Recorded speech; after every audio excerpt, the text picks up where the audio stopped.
Brother, why is that so hard to click?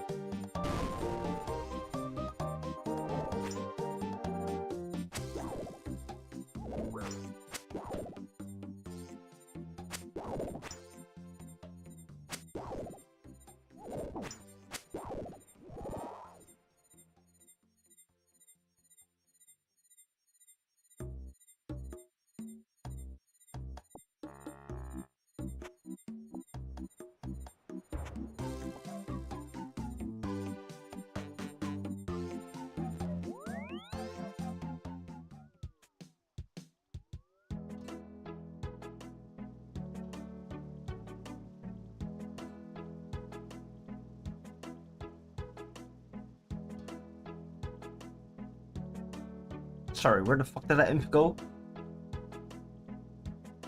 Okay. Well, I guess.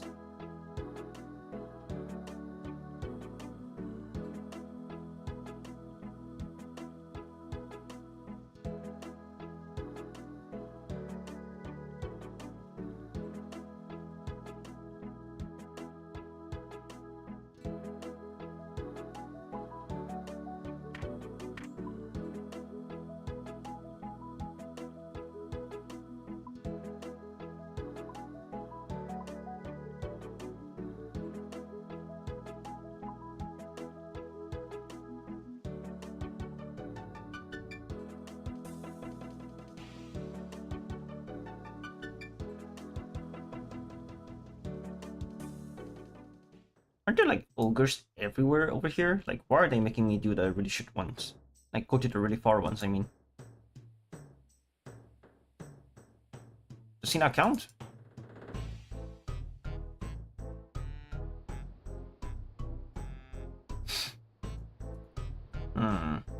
Okay.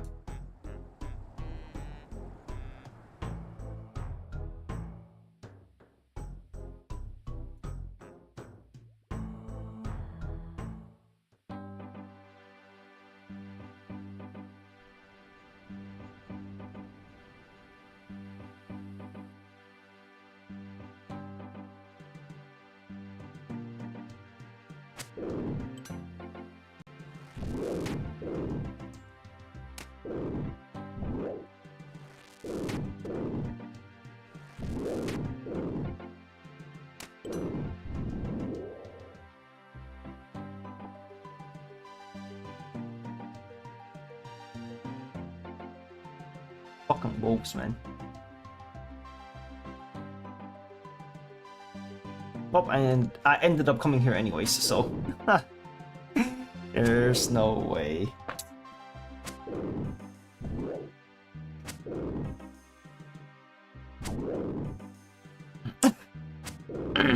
Excuse me.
just enough logs for everything.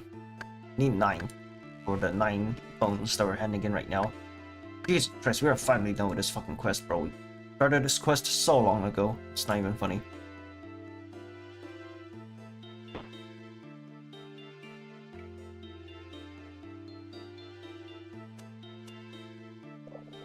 Time to wait.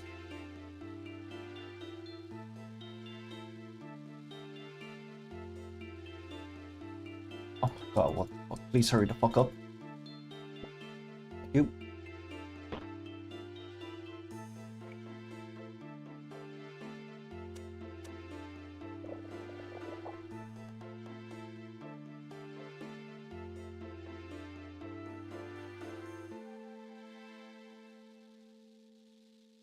I hop worlds. Ah, new tech. Okay.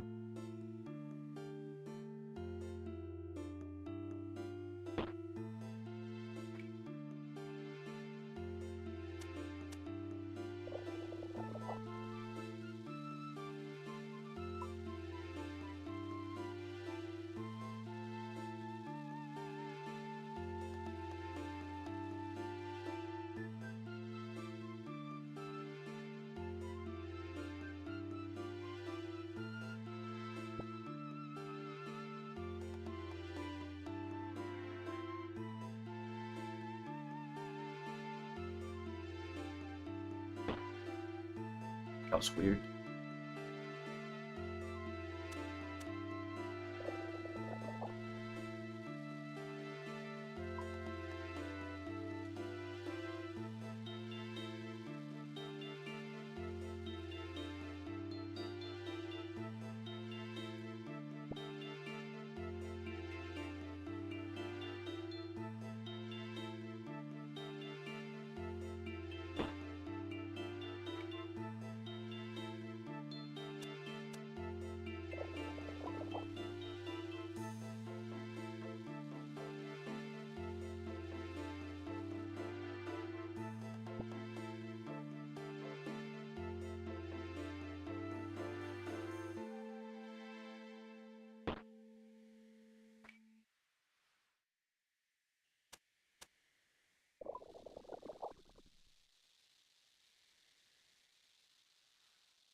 No fucking way.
Quest completed.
absolutely scuffed inventory, by the way. What is this management? Holy shit. Okay. Alright, magic.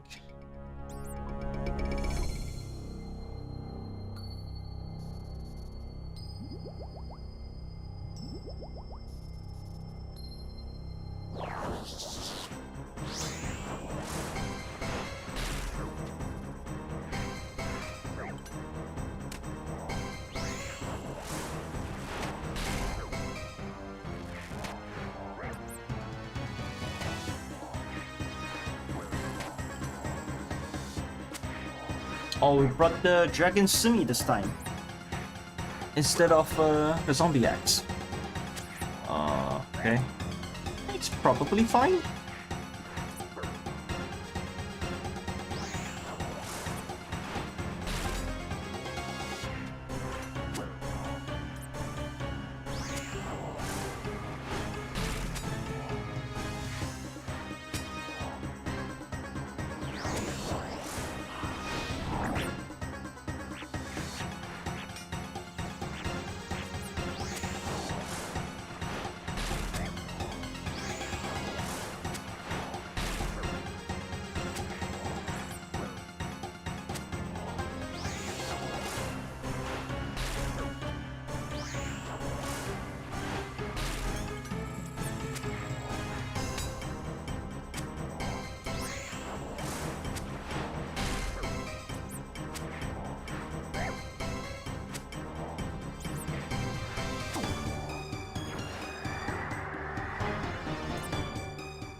Still no bucket, man.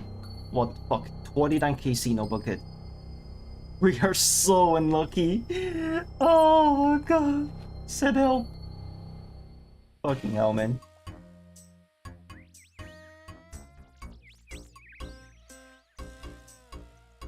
Done on Thursday. Okay.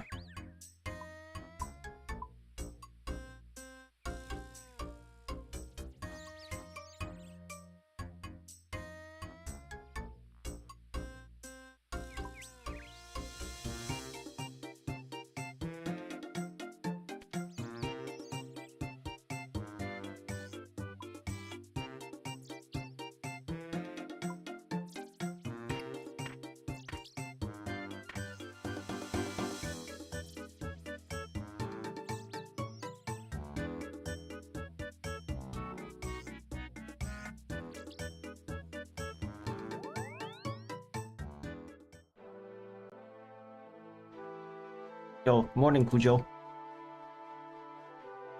Morning, morning. Nice Tuesday. Hopefully, after our dailies, we can go do some barrows and get some loot, yeah? Today, for sure, we'll get some legs.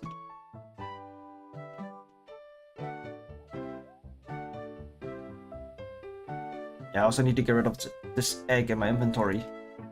Just got a odd egg sitting in my bank, and it's taking up space, so I'm gonna offer it up.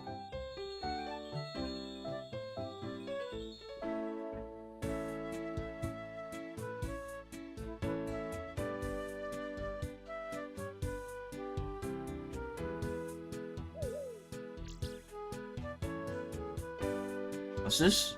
Orange. Okay, I'm not gonna bother. I'm not gonna bother going back to the farming guild for an orange seed. Nah, I'm not doing that. No.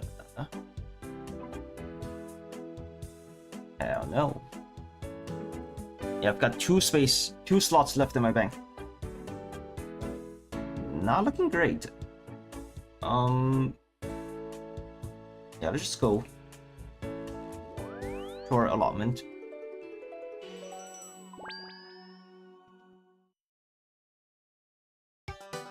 Okay. Yeah, I want to knock a few to-do lists out of the way. So I'm gonna unlock most of the balloon transport system. I've got 1, 2, Is that it? There's 2 left? Yeah, so it's not that much.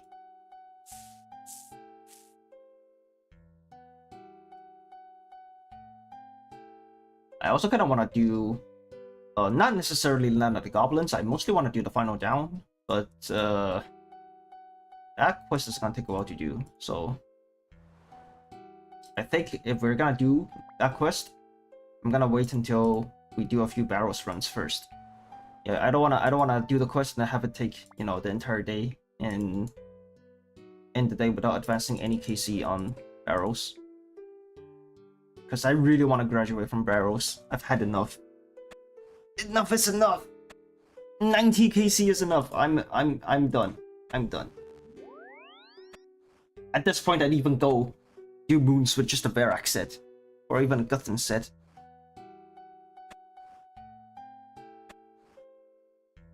Really close to 85 though. Farming. We're 785k XP away. That's pretty good.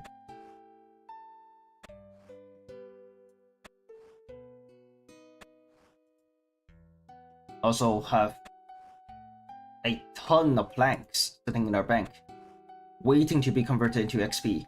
We have 3.8k, give or take, peak planks. That's gonna put us at around 77, almost 78 construction. It's a lot of XP, a lot of standing XP. I just need to actually have a session or two that and do proper mahogany homes runs. Now I just gotta, you know, sit myself down and just actually do the mini game, and then I can get my levels. It's gonna be really nice. Gonna get a lot of teleports. Because I did farm, or not farm. I did spend, I want to say 3 to 4 hours mining salts at Weiss, just so I can fuel my teleport nexus or my portal nexus. So, why'd I do that? So yeah, and that thing is taking up 4 slots in my bank because it's 3 different kinds of salt and the basalt. So yeah, that's 4 slots that I can free up if I just get my construction up. So very worth it, very worth it. Okay, let me see what I need to get. I need to get 10 oak logs. What about the grand tree? 3 magic. That's not too bad. 10 oak and 3 magic. I can do it in 1 inventory or 1 trip.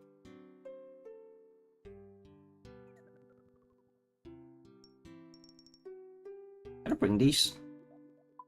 I'm gonna try to bring these.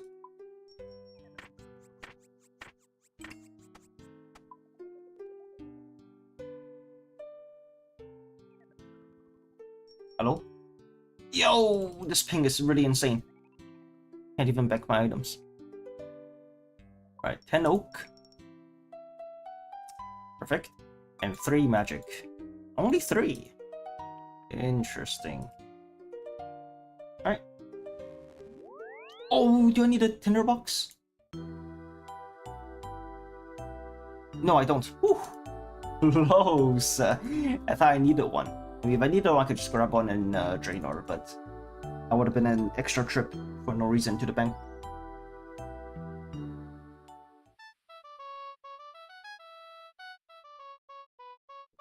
Ba-ba-da-bum, ba-da-ba-da-bum, ba-da-ba-da-ba-da-ba-dum.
Nice.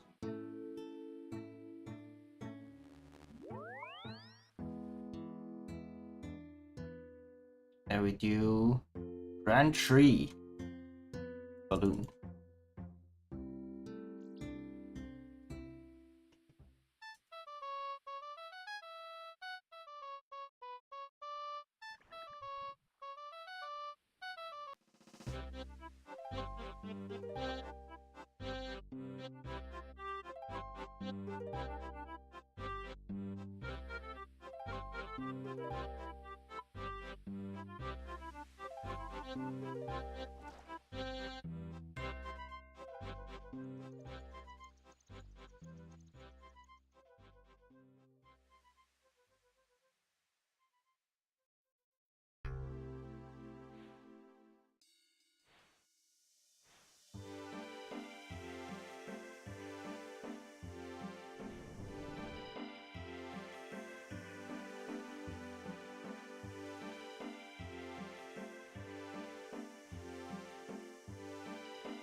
Hmm.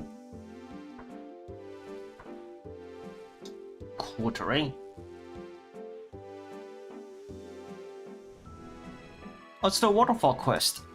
Oh, that's cool.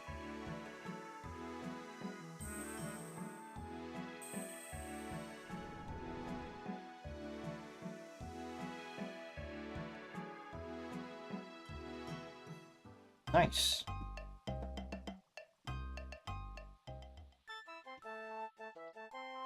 Alright, that is a lot of housekeeping stuff done. Land of the Goblins, Final Dawn. Yeah. Okay.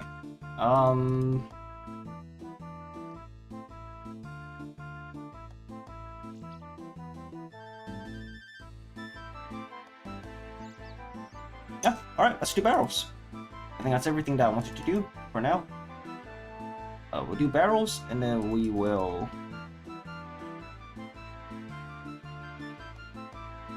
do some quests. Yep.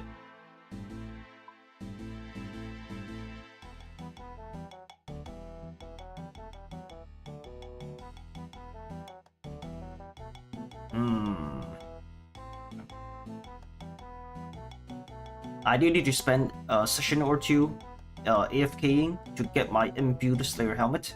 I want to get an imbued Slayer helmet and then do Dagonoth Kings, so I could get a Dragon Hatchet or a Dragon Axe, and also Warrior Rings or Berserker Rings.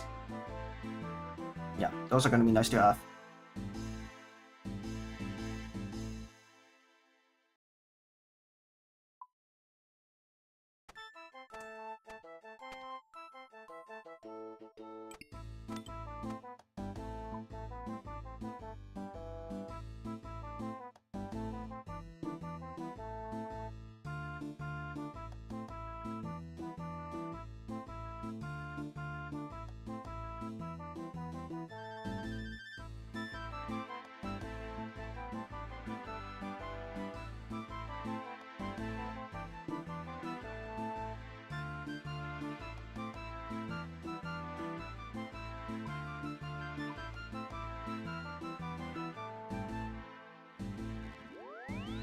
Alright, here we go.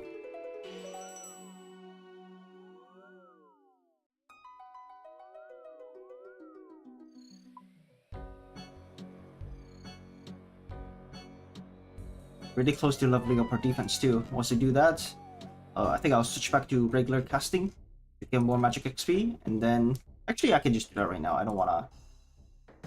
We can get enough defense XP organically, just killing the rats and whatnot to level up. Yeah. Oh shit! I forgot my quick prayers. Oh no.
Hey, damage.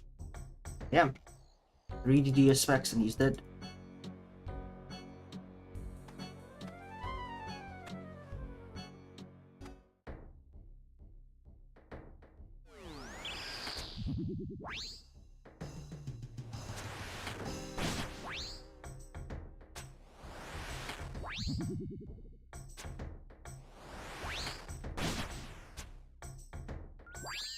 What are these hits?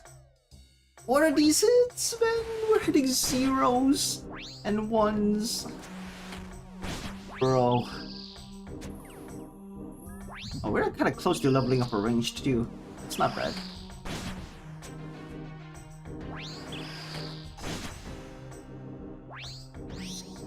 God, our ranged sucks, man. It's actually so bad.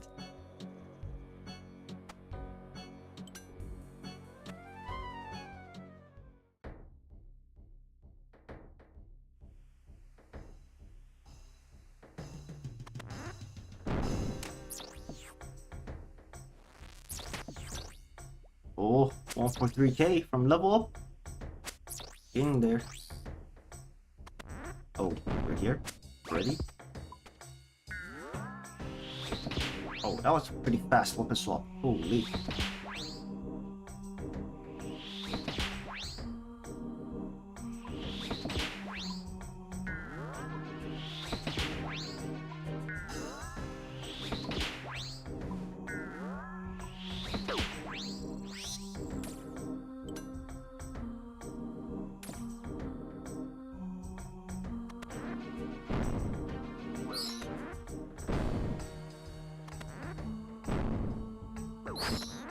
Hello? What's with all the skeletons?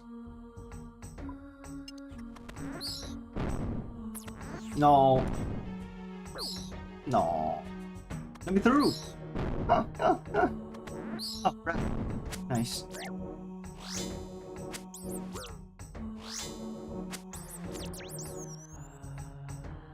Alright, good enough.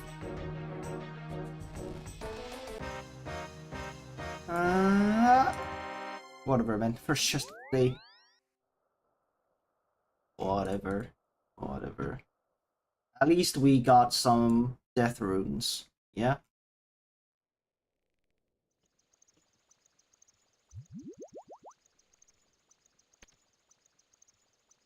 Alright, we're the back.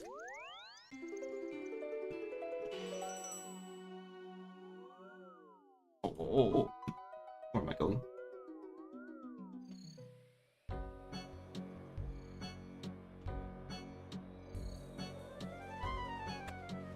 Damn, that's crazy. Look at the loot tracker.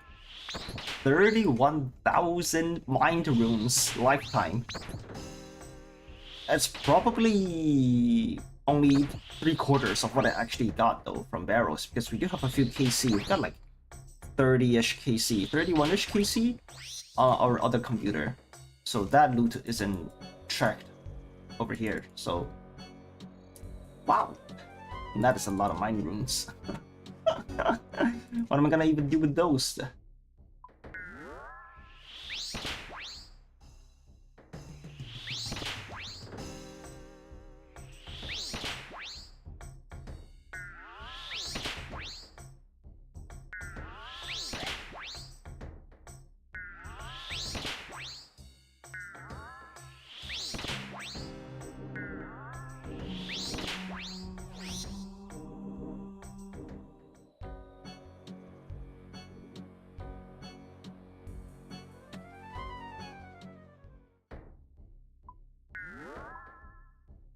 I just insta during my prayer. Unlucky.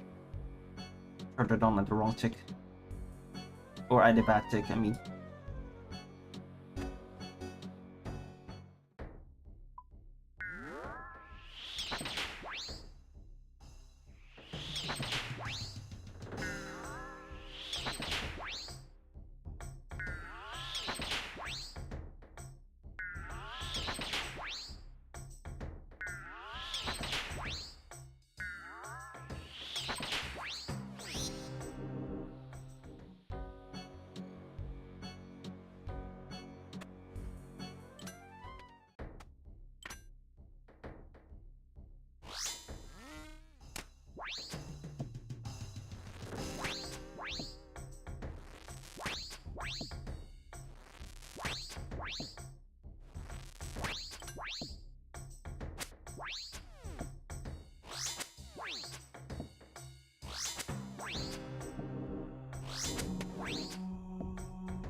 Agility levels. Oh no.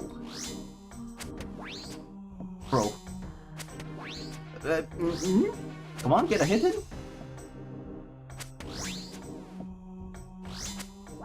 What do you mean? What do you mean? Oh my god, what is accuracy?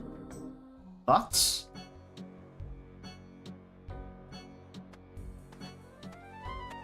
Dude, what? Got like level 80 attack or something. Yeah, I do have a level 80 attack. Come on. What? So unlucky, man. Did we have like 7 or 8 zeros there?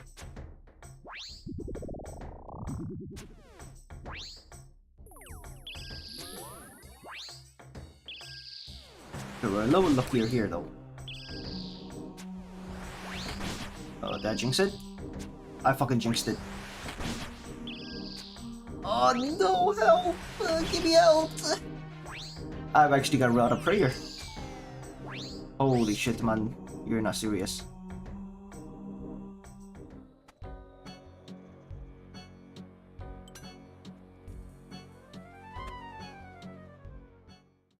Alright, let me in.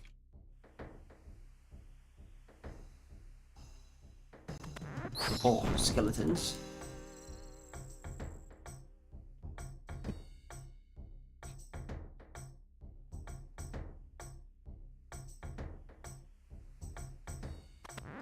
Oh, another one.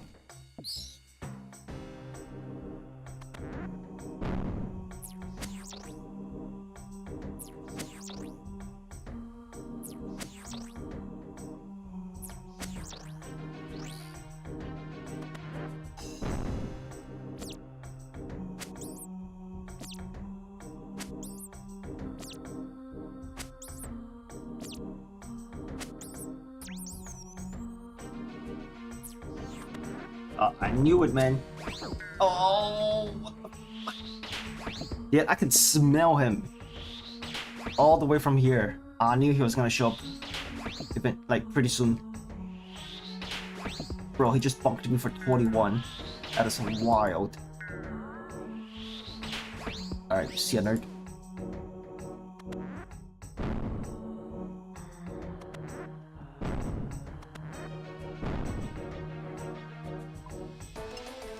Nothing.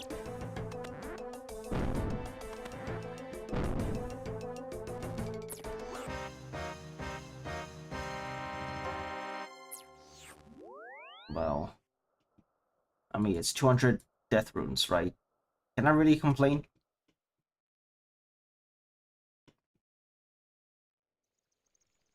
$200 death runes. Okay.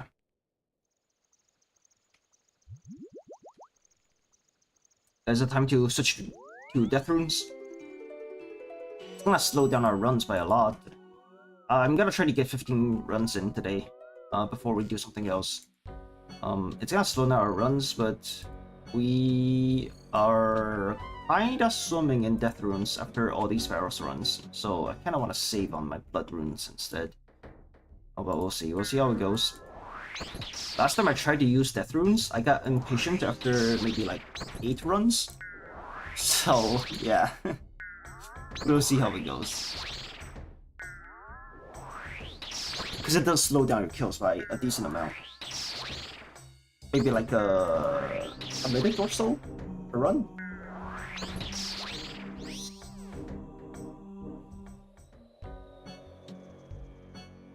That also means that we have to conserve our prayer a little more.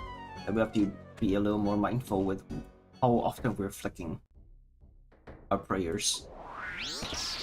Because the TTK is longer, so we need to hold our prayer for longer.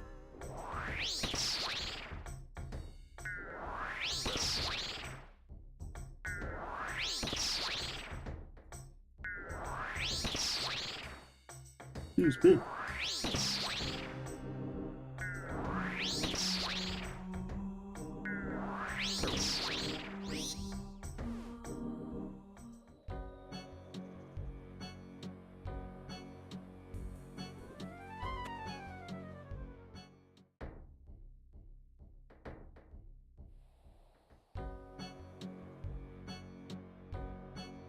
Alright, again. for the final brother.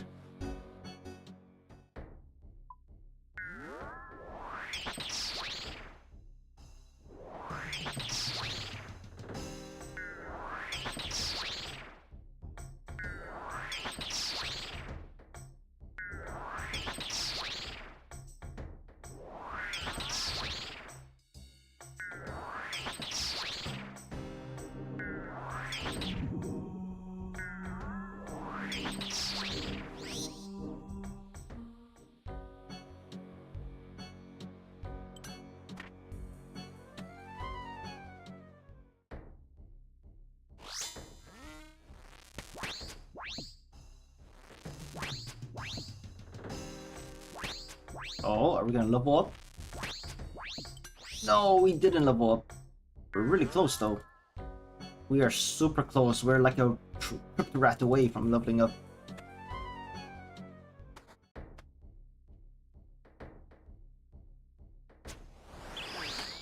Oh, 18? Holy!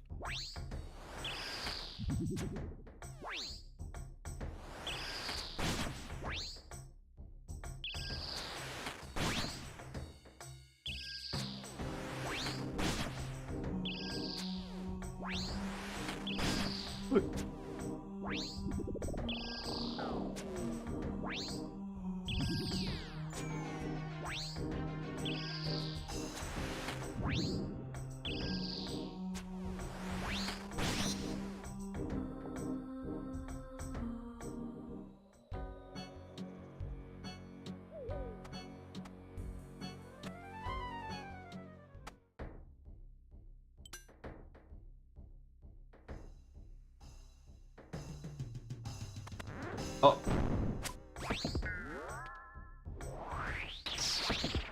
44 max hit. Okay. That's a far cry from the 30 max hit on Airwave. Holy. A solid 6 max hit difference. Yeah, that's really a lot, huh? Alright. Now we can chill. Because we don't need to see prayer anymore. Skeleton. Oh. Huey. My defense level. Come on. Come on. Up, completed. Level up. Completed. I can now wear Oath Plate.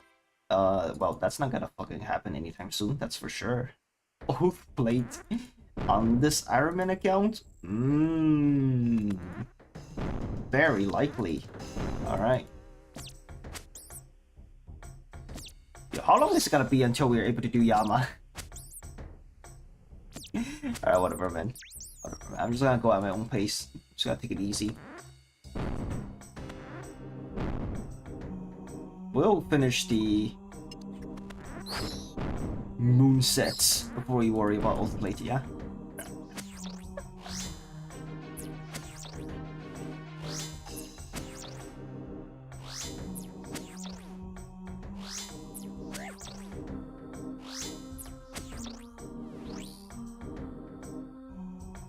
Alright.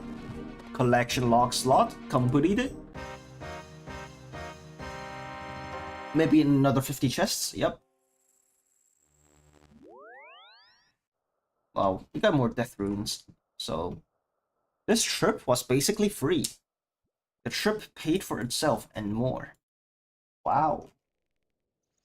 It's a perpetual motion machine.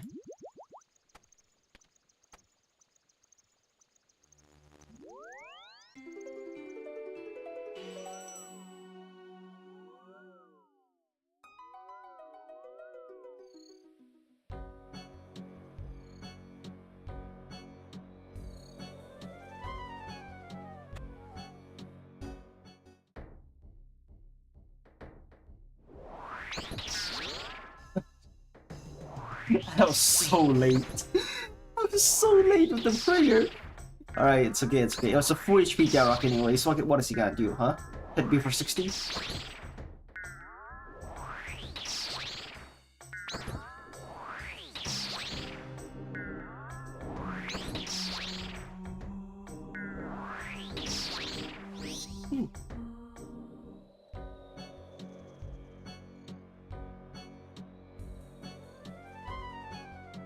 Get in there.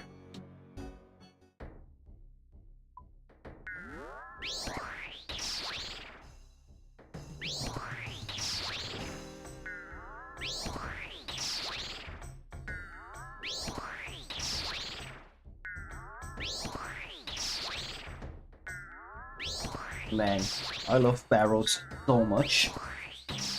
It's my favorite activity in RuneScape. For real! Excuse me.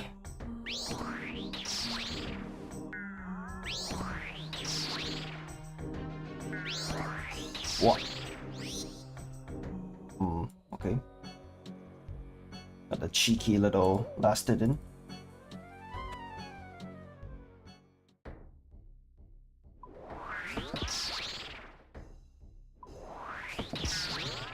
I just chest myself there.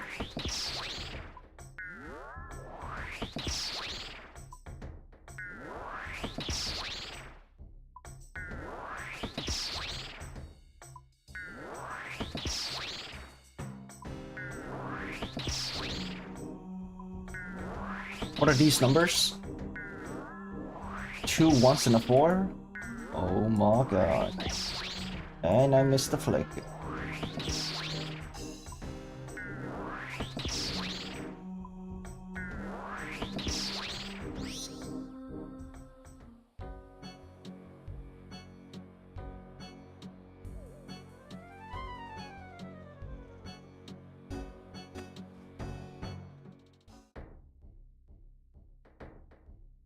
Oh, nothing for last. Yeah.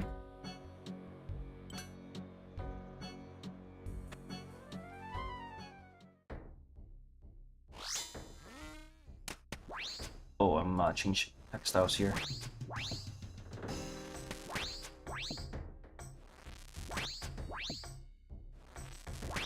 Oh, zeros. Feels bad, man. More zeros? Are you serious?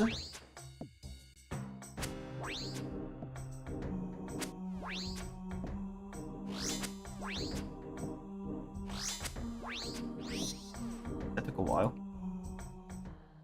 How many levels do we need? 3 levels in either offensive or defensive stats. Then that can get us the next combat level. I guess I don't really care about combat level at this point. Oh, why did I do that? Yeah, I don't really care about combat level at this point because I've unlocked all the important things that are combat level created. Like the Karamja Slayer Master, not Karamja, Shallow Village Slayer Master, and Control Veteran Mode. I am chilling for combat level, I think.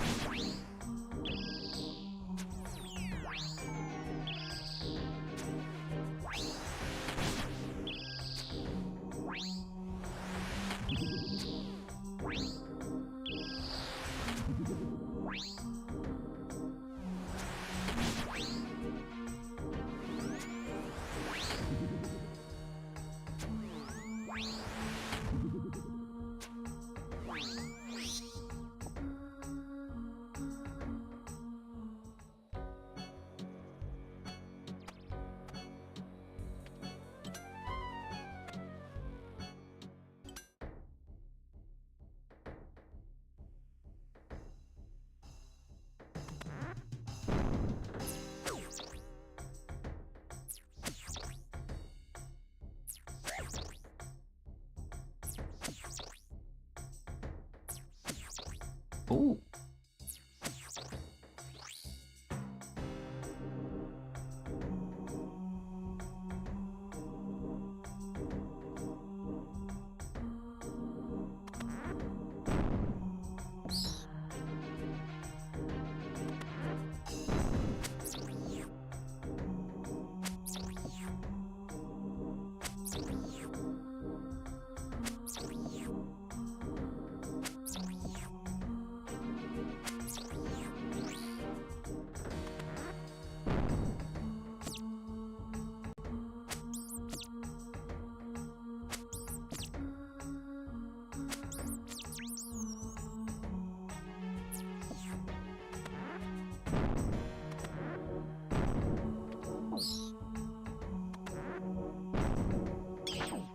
Oh my god, damage.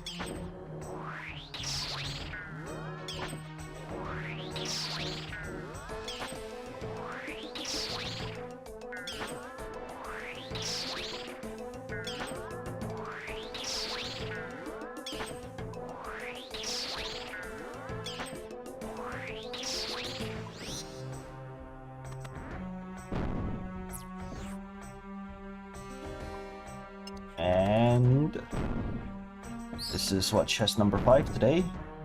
We get holy shit, 429 mind rooms. Okay. this, this chest is worth 4,006 coins. Oh my god, man. This is worse than Obor. What? You're not serious. What a pathetic chest, man. Yo, what if I just did Barrows with Mind? Oh god. Alright.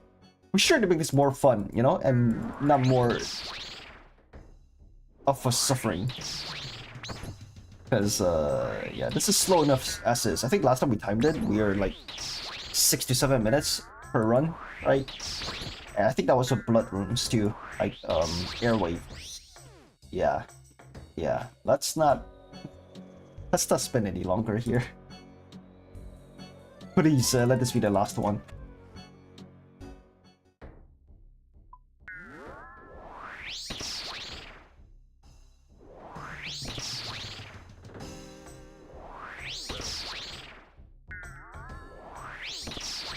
One.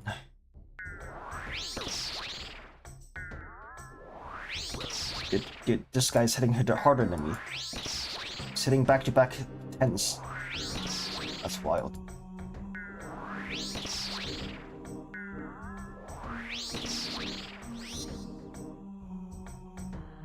Leaf, sir? Okay, there you go.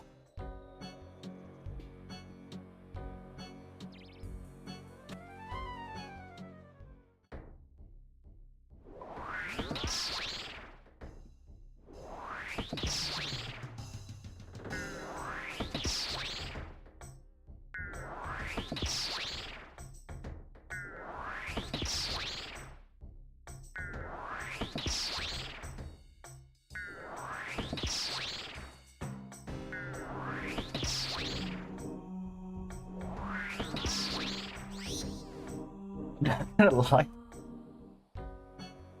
I actually dozed off just a little bit there and I missed my Mystic Flick. Oh my god. No, this is so cursed. Oh, it's got this again. Oi, oi, oi, oi, oi. Alright, focus up, focus up. 10 more chests to go today. Less if we get a leg.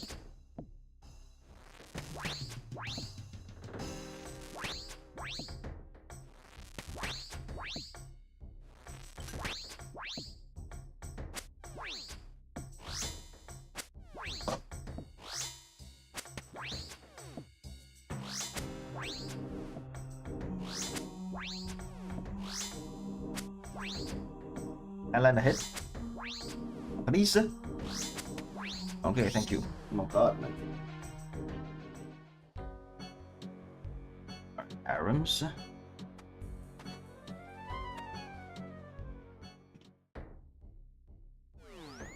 Wrong prayer. Oh, yo, close.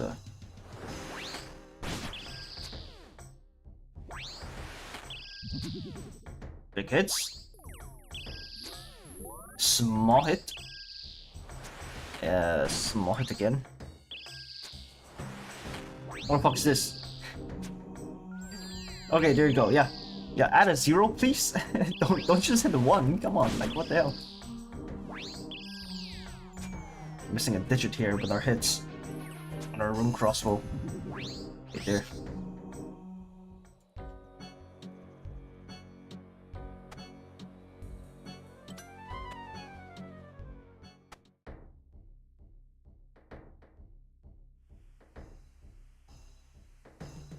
Oh, we gotta go all the way around. Well, not really. Not really all the way around. It's just a three-quarter turn. Or a 270-degree rotation, as they would say.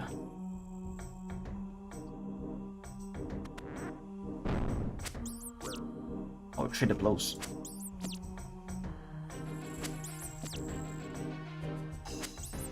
Oh, you can move there. It's the invisible ladder. Oh my god.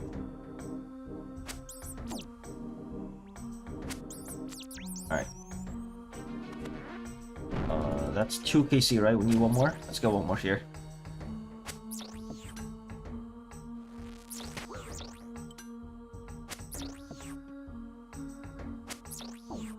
Come on. Nice. Alright, let's go.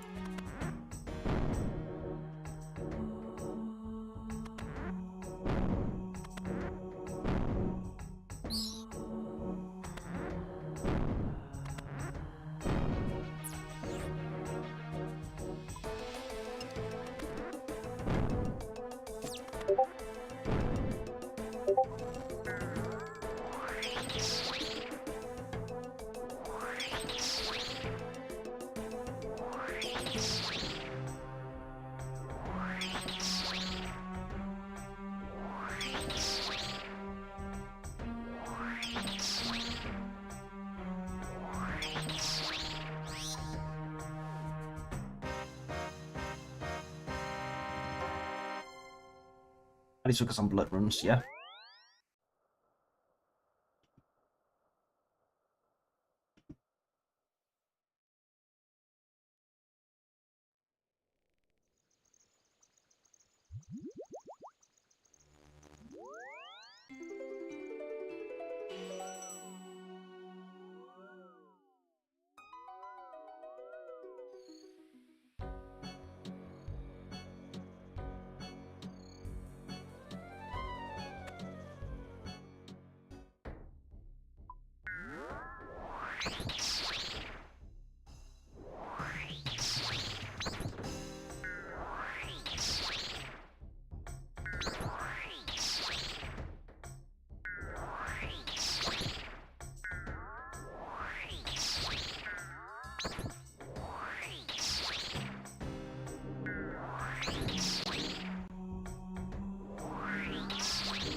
A lot of prayer used on the skill.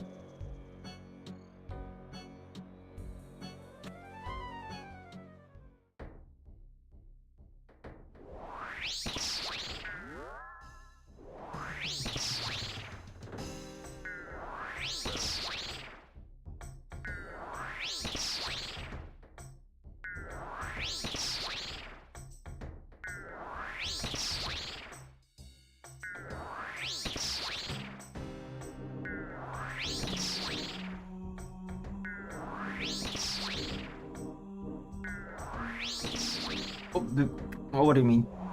Come on, go! Oh, 1 HP? Really?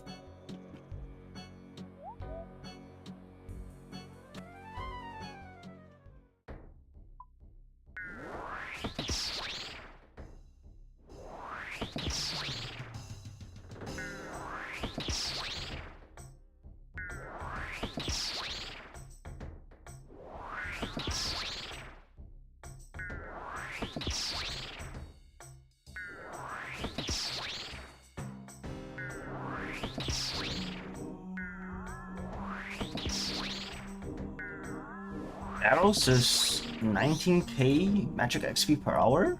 Really? Okay, interesting. That's higher than I thought, honestly, considering how slowly we're going through Barrows. Oh, it's also probably inflated a little bit, because the first few kills that we did today, were on Airwave and not Air Blast. So, yeah, the numbers are probably a little bit higher than what I'm actually getting. I'm probably getting closer to 18k, try to guess, even though the numbers are going up right now. It's probably gonna stabilize at around like 18k.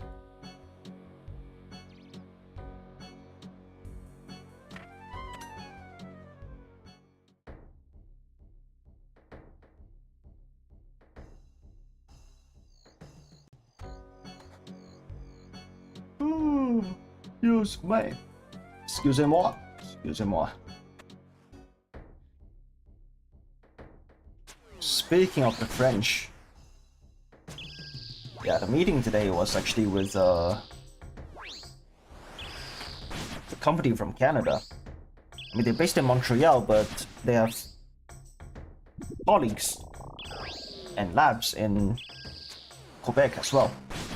So, yeah. Oui, le français. I mean, that guy probably doesn't speak French, but yeah, we were just the whole meeting was in English instead. Yeah, which is a nice change of pace. Very nice change of pace. I have not spoken so much English during work hours in a really long time. Yeah, last time I did that was probably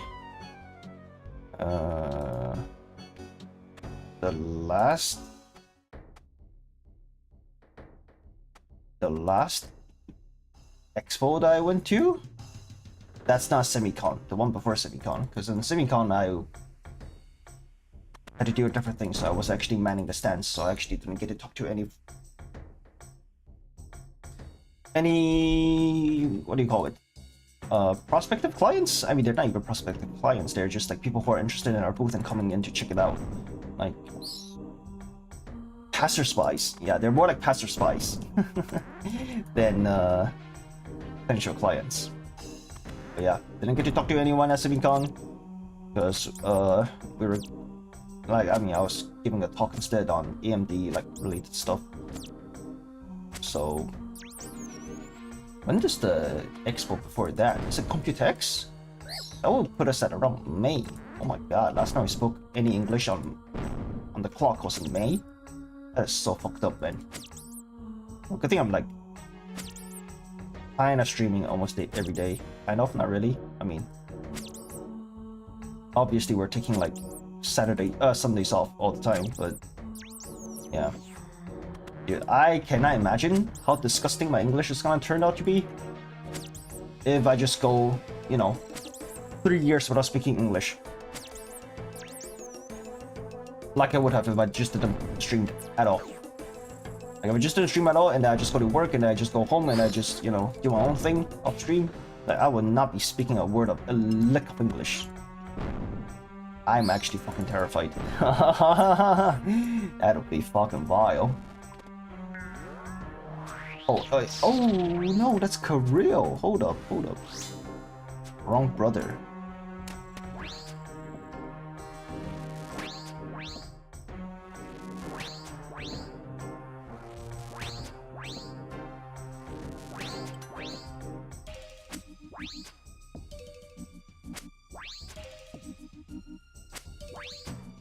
Oh, poison. Coming in clutch. Alright, let's go.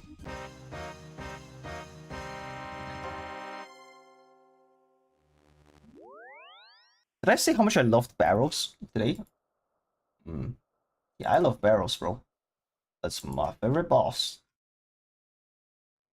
80 more to go for the day. And then I'm gonna crash out. I actually gotta crash out. Holy shit.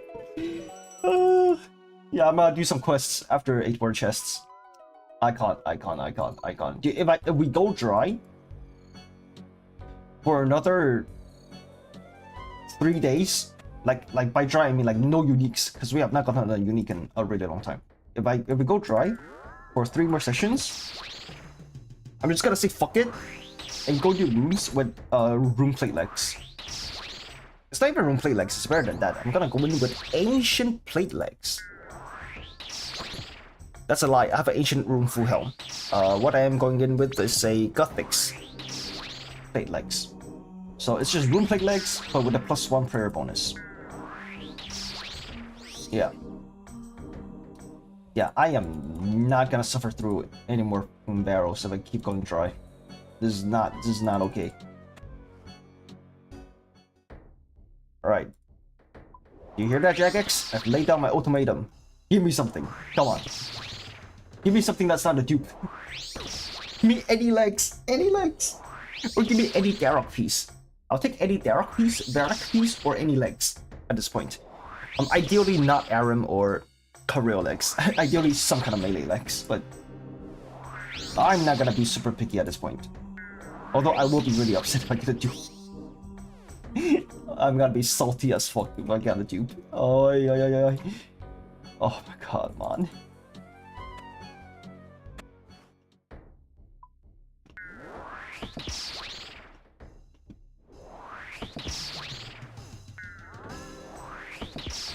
I also kind of want to do Royal Titans for a few reasons. I want to. Oh my god, what is that? I want to upgrade my Eagle Eye Prayer from the Titans, and I also want to get the Twin Flame Staff. That will speed up our. That should speed up our kills. Right? I think that should give us a higher magic bonus than the air battle staff that we're using. Or should we invest in the mystic air battle staff?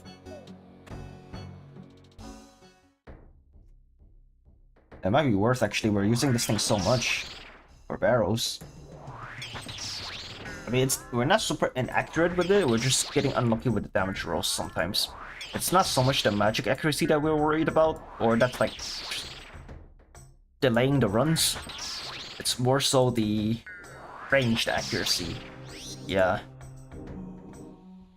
Yo, it would be so funny if we grinded out Bofa before we finished any barrel set. Oh, that would be divine comedy. Is what that would be.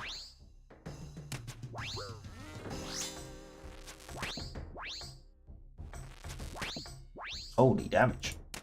Daijoubu. Oh my god, Daijoubu. Holy sh... That was so much damage. Alright, last boss is Arams.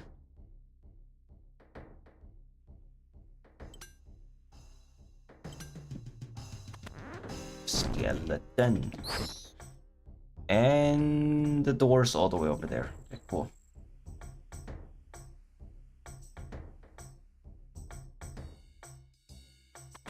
Oh, it's you.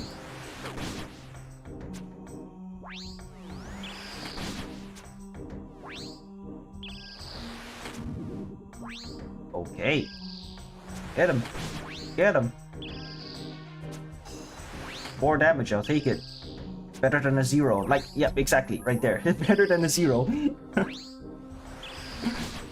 Ow! I do no damage. Okay, there we go. Nice. Give me out, give me out, give me out. Next chest. Is that a skeleton? No, that's a leech.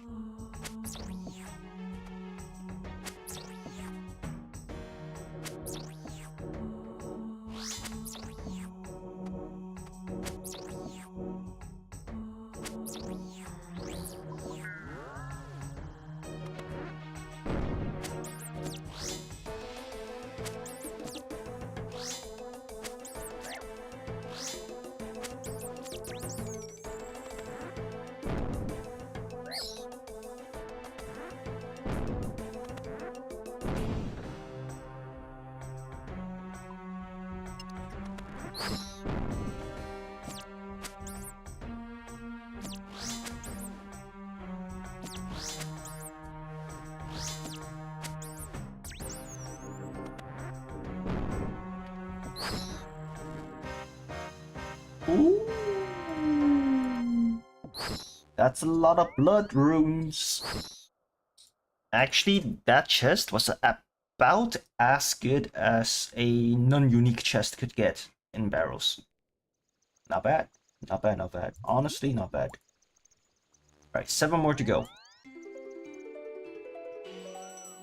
7 more to go. If we get 7 more chests full of blood runes, I won't complain. Alright? But the thing is, we're probably gonna get way more mind runes, and then we're gonna get no uniques, and we're gonna get no blood runes, and yeah, let's not think about that, yeah? 7 HP? Oh my god, relax, brother.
What? Hmm?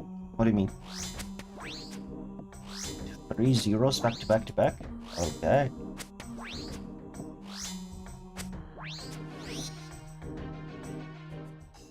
Boom, boom, boom, boom, boom.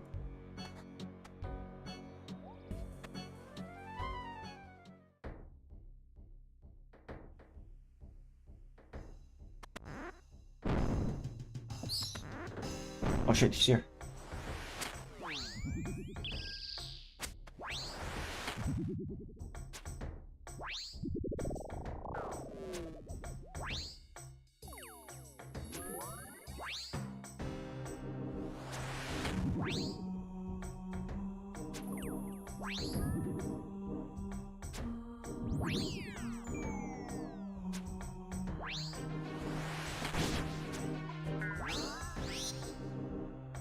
Nice.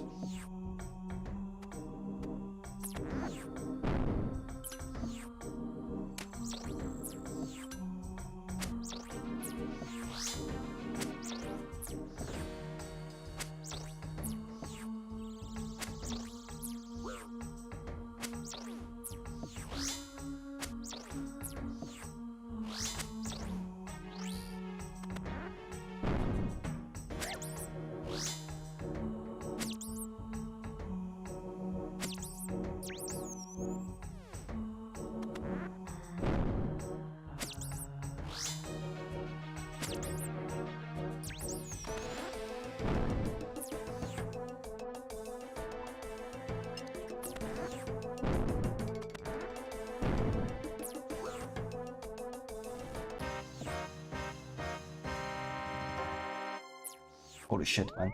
2 stacks of mine runes. Oh my god. They're eating her. And they're gonna eat me. Oh my god.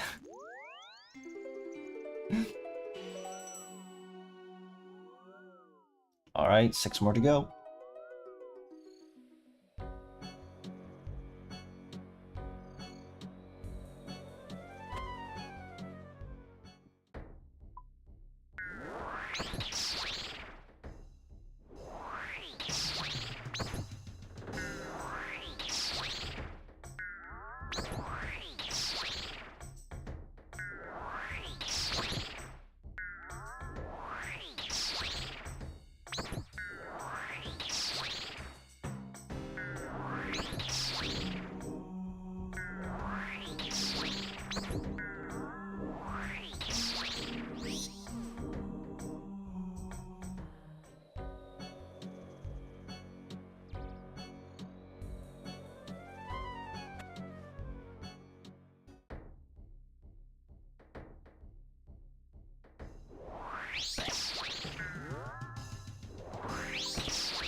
Sure, whatever, man.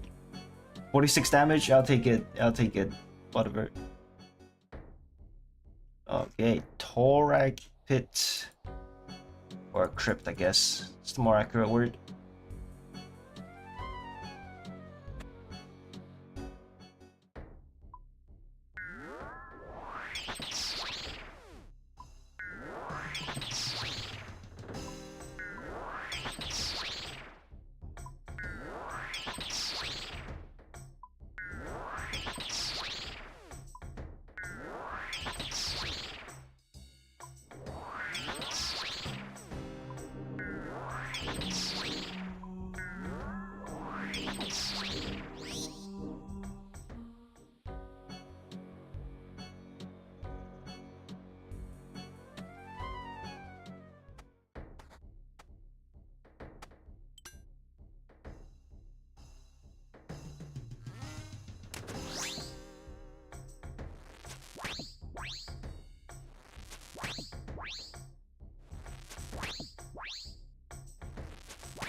Oh, at least chest is really close to where we started. On the bright side.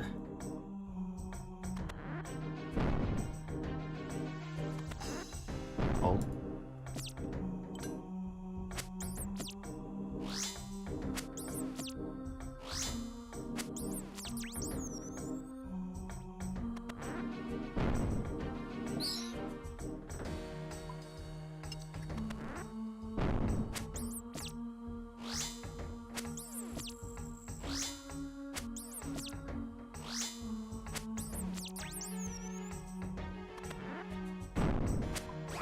Oh my god. Relax, buddy.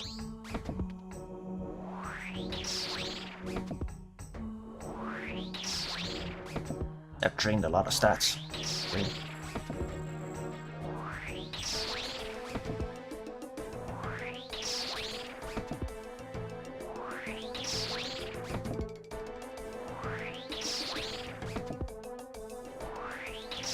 Excuse me? 2, 3, 2, 3s? Another one? Okay. Can I get 3 uniques this chest in? I like 3 so much. 3 uniques incoming. Here we go. Boom. Oh, what the actual f is this?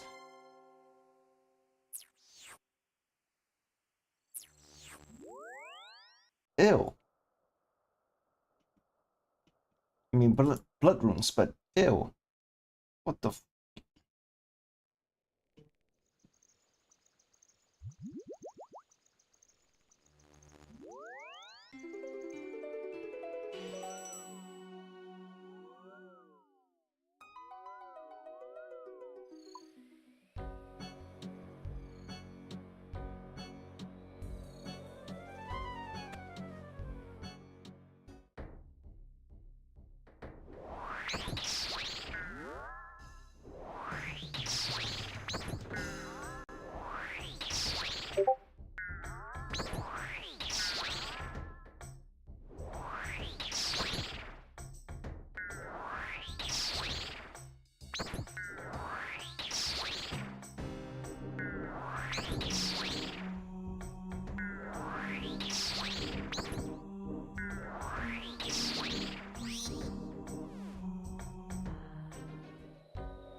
ended by Cursor Drift to protect from magic instead of Mystic Might. Oi, oi, oi, oi. Alright. I'm on mega autopilot mode. Holy shit. Seems like I could pull up like a YouTube video to keep myself awake or something. Okay. Maybe like a podcast or something.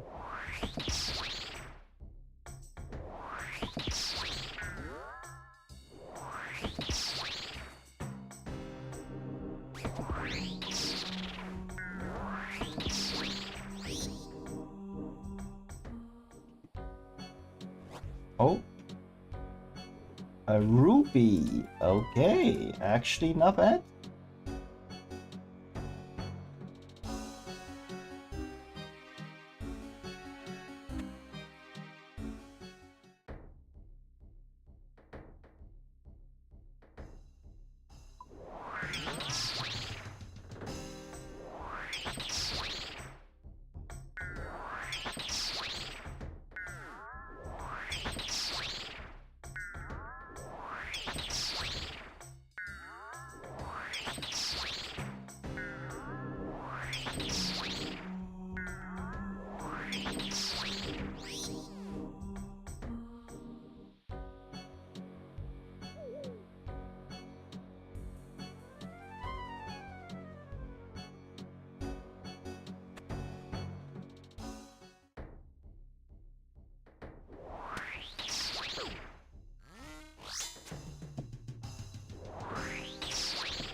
Actually, I'll do one even better.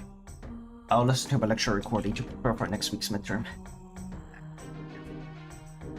Oh my god.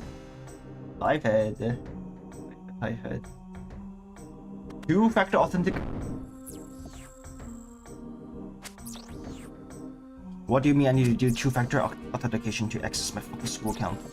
What the f do you mean by that? That's so tedious. Let me in.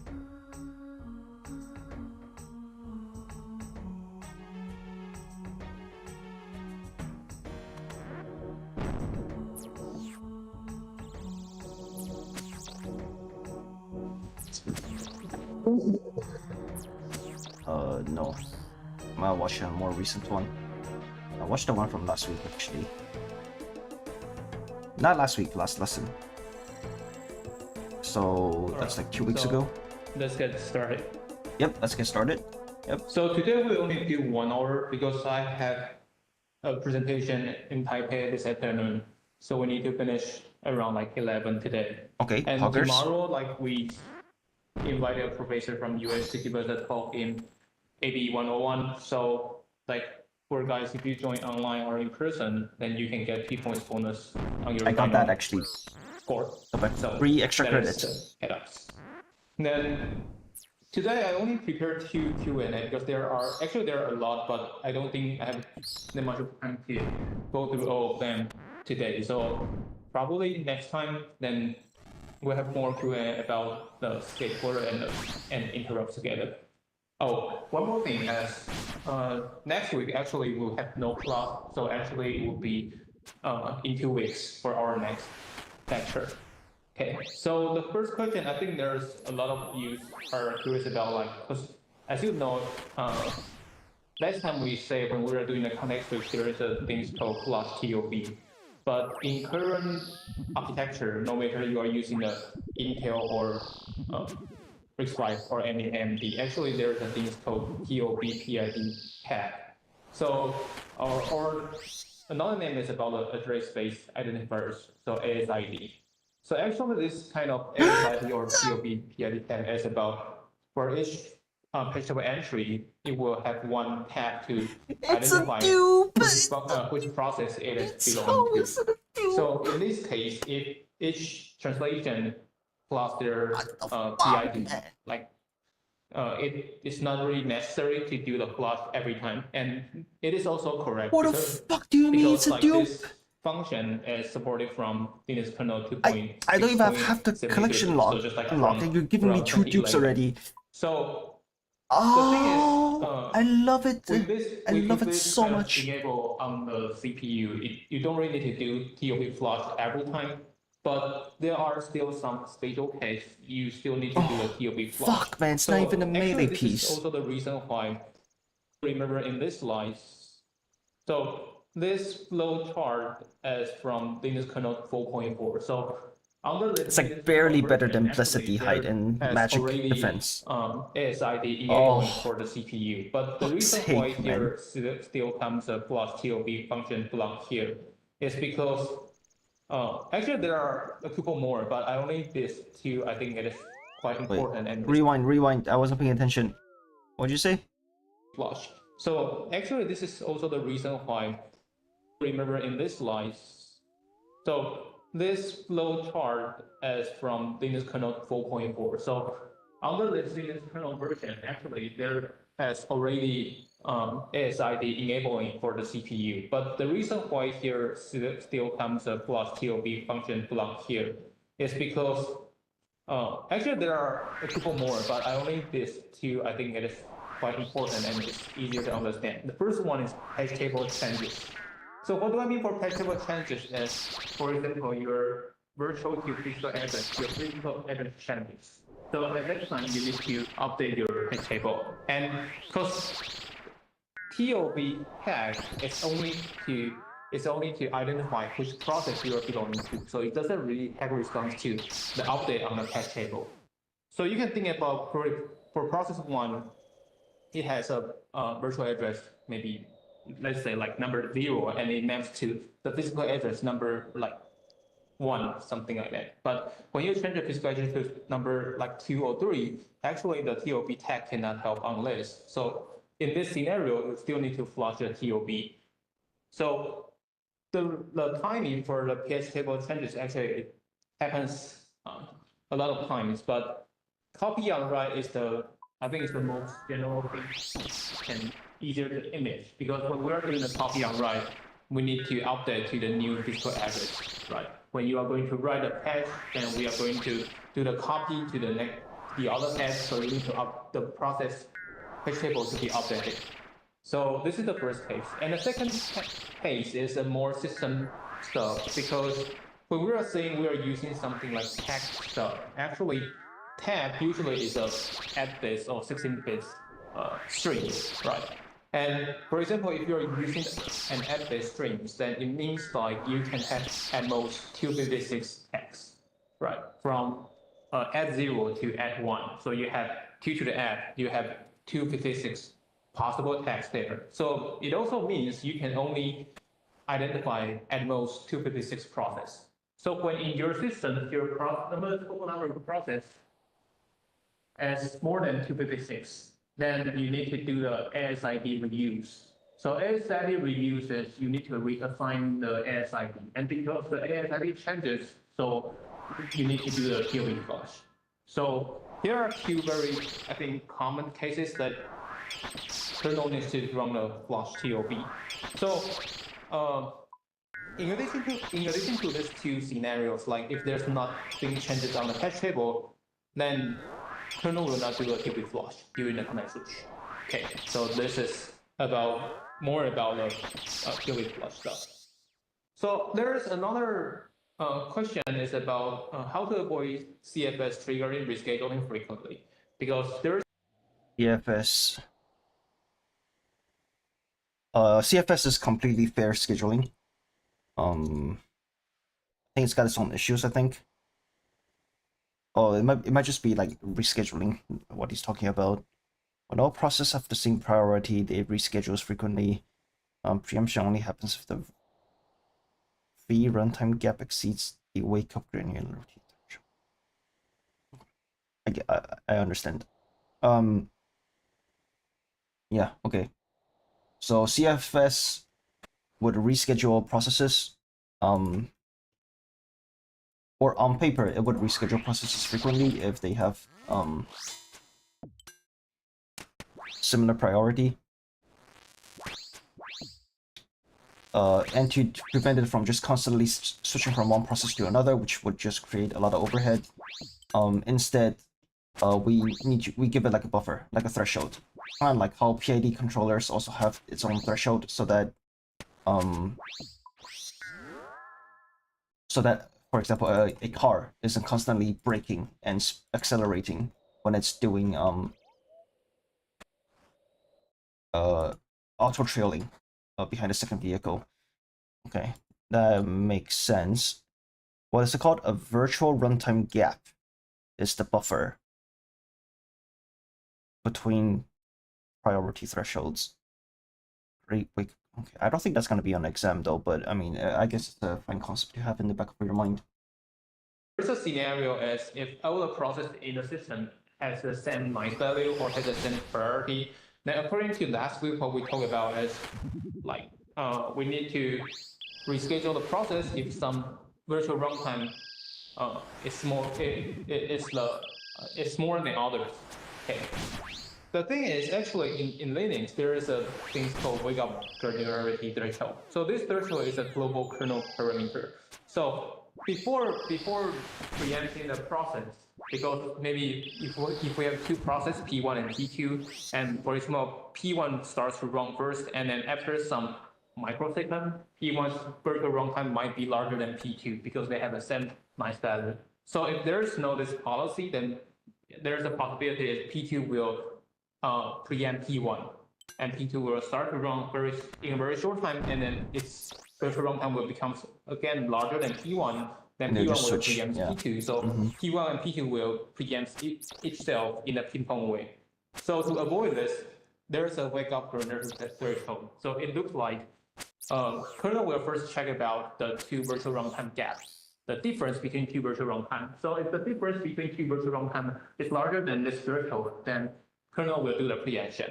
Otherwise, will not. So the global kernel parameter for this one usually is a default parameter. So when you put up your Linux kernel, usually the number is like around 100 microseconds to 1 millisecond. It depends. In most cases, it will be 1 millisecond. But if you are going to make it have a better fairness, then you can, I mean, if you are system administrator, you can set it to 100 microseconds. But all the process will share this number. Okay, so that is another thing for CFS. Okay, so let me quickly go through some things, the recap last time. So process context switch, first we need to talk about process context, and you can think about process context is just like an environment the process is using to run. So including the user address space, like the cache table stuff, and then the hardware register. So all of the register you learn from your computer organization, it needs to run the process, then that needs to be stored. Holy shit! I almost died there. What the that was really close. A little too close for comfort. Get me the fuck out. Get me the fuck out.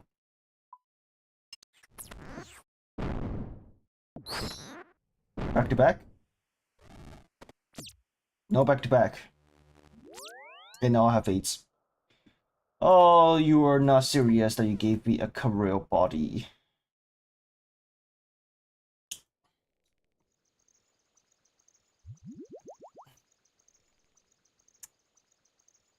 Fuck, man. A dupe? A dupe? Whatever. Or in, for example, the PCB or the text structure. So program counter, all those kind of register stuff, we need to store the stack pointer, those kind of stuff. And also because for each process, for each user process, actually, it is possible to switch to a kernel mode, right? So there is also kernel data structure related to the user process. So those all together, they are all belonging to the process context.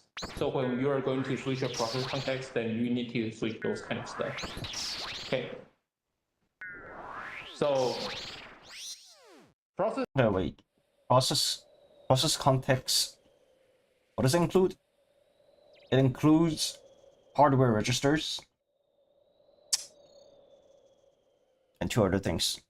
Hardware registers, kernel data structures that are related to the process, and user address space, so page table. Okay, that is probably gonna be on the exam, like a definition related question. But probably ask something like what is a process context? Okay, let's try to remember that. I'm actually gonna write it down in my notepad. Process context. It's the contents of user address space, hardware registers, and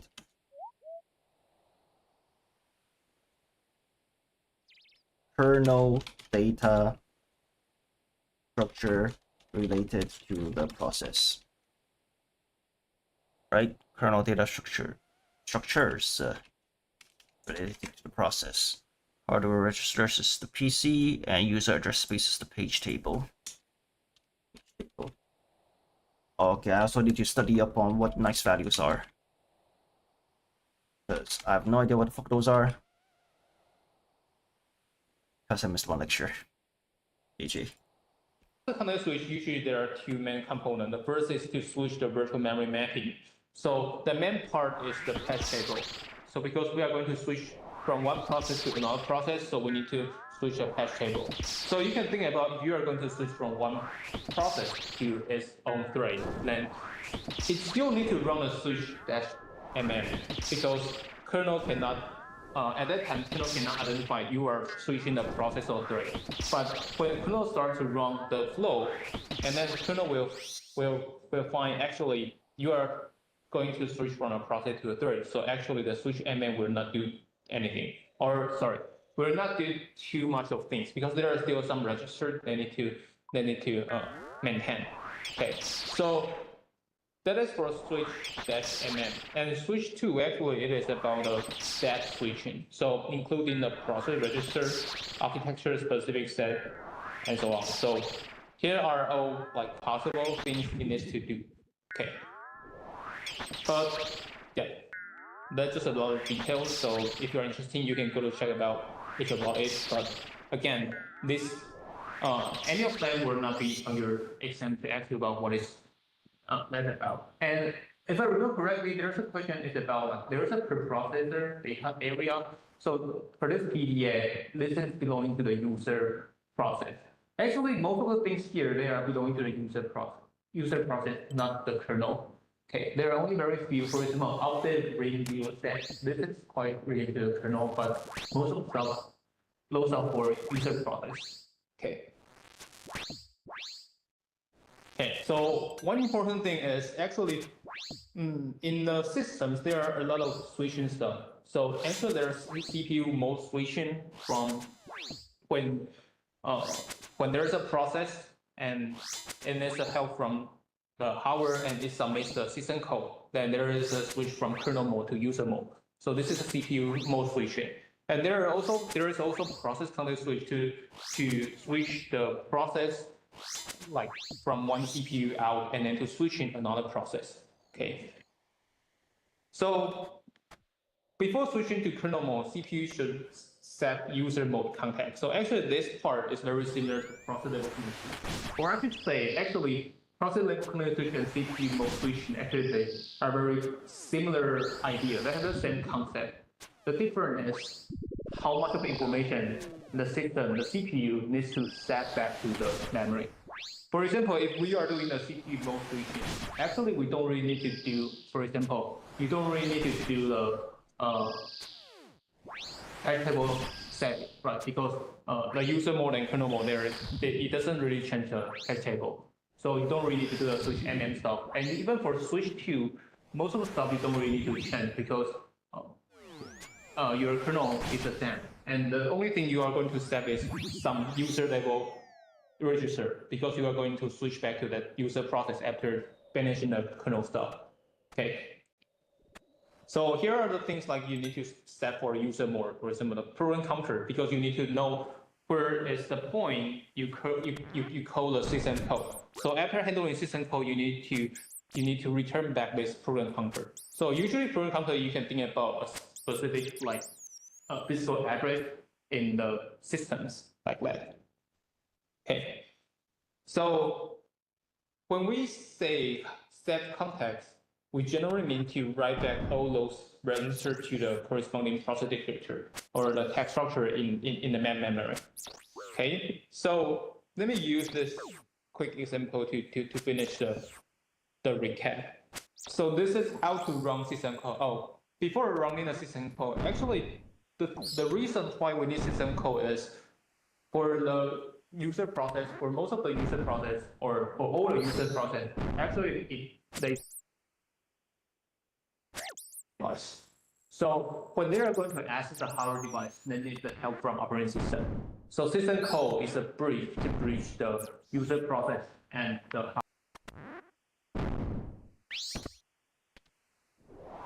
at time. In the main memory. Okay, so or for all the user process, actually they. So when they are going to access the hardware device, they need the help from operating system. So system code is a bridge to bridge the user process and the hardware resource. Okay, so when, for example, when the user process needs to print something on the screen or needs to write something in the disk, those are all the functions they will touch the hardware device. So they all need to run the system code to handle this kind of request. So how to run system code? User space applications must somehow signal to the kernel. And the kernel will run a system code handler to handle the things that the process needs to help. Okay. So Here is a detail. Actually, system call and interrupt is a very similar idea. I will show you how interrupt works later. And then you can think about system call is a special case for interrupt. It's just like a software interrupt in the case. So it's more like this. It runs a thing called interrupt 0x80. So 0x80 is a very special special interrupt instructions that the interrupt you can think about. Actually, for each interrupt, they have their own number. And maybe interrupt 0 usually is like the timer interrupt, and interrupt 1 is maybe the read or this interrupt like that. So most of the interrupt they are related to the hardware, but we need some way to virtualize, to mimic how this interrupt works. So people or like Linux guys, they think about maybe we can have this kind of virtual number to simulate the interrupt stuff. So in this case, the software interrupt counts, or software interrupt people call them the system call. Okay, so this one actually, I would say like the hardware part for doing this system call or interrupt, actually it is very similar to the interrupt handler. Okay, so we'll have more details about the interrupt later. So coming back to our for example, if each process is a submarine. So for process A, if it is now in the user mode, then it is above the surface. So when one day it needs the help from kernel, then it needs to dive into the water. So same again, because no matter the process or the submarine is above the surface or dive into the water, actually this is the same submarine. So it means no matter the process is running in the user mode or the kernel mode, it is still on that CPU. Okay. You can think about submarine just like a CPU, or like the CPU plus that process. Okay. So when there is an interrupt, just like interrupt like this, interrupt your x80, and you will store the system call number to the register. So the process will, the CPU will switch from the user mode to the kernel mode.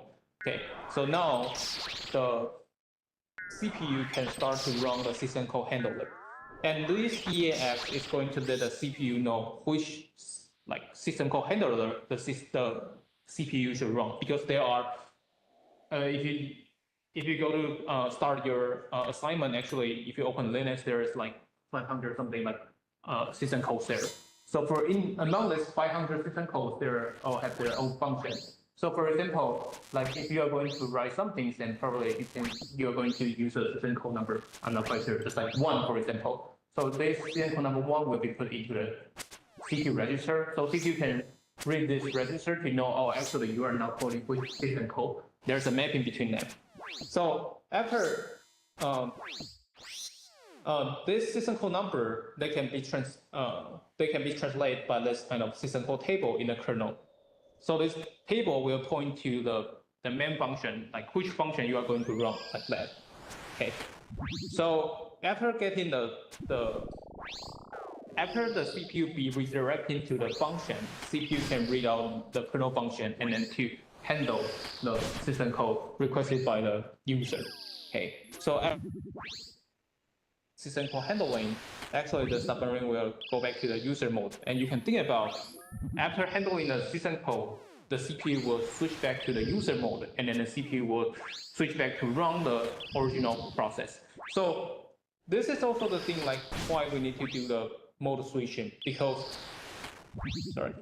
at this step, actually you can think about CPU is now running kernel related like data structure or the kernel related data address space, like the memory, physical memory place. So we need an information to know which accurate address as the user process, like last time it stops.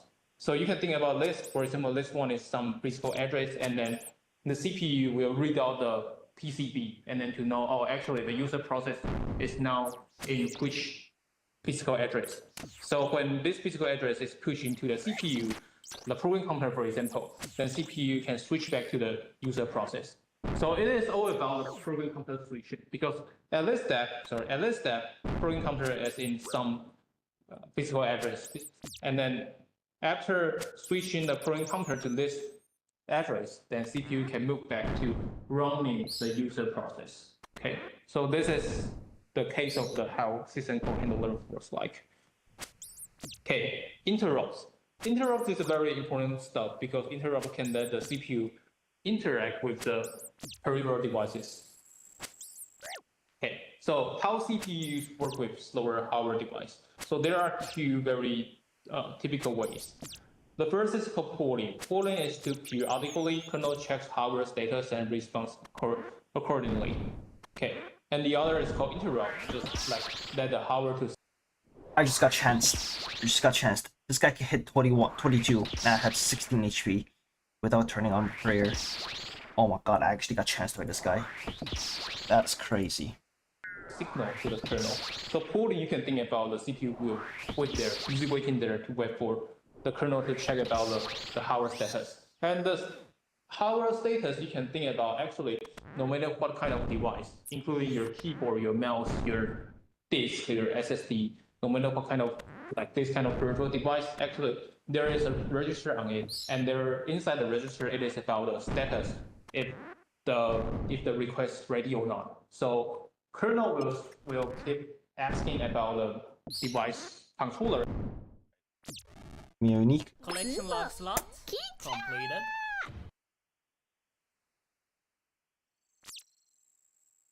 Oh my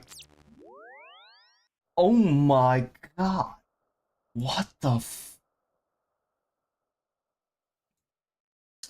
Bro, we have 3 Kirill bodies.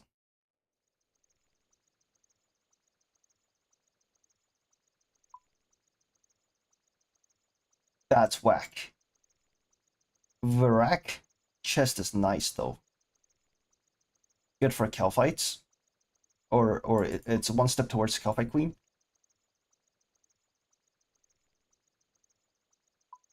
Oh my god, we got 3 uniques today. 2 dupes. Oh, bro, imagine if the two chests, Kirill chests are like, what, Darok chest or Darok legs? That would be so nice, but...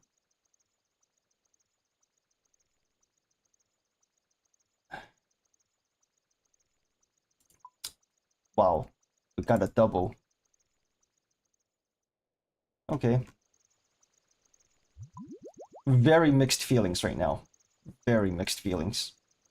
I just need some kind of leg, man. Some kind of melee legs, man. Oh. Fucking A.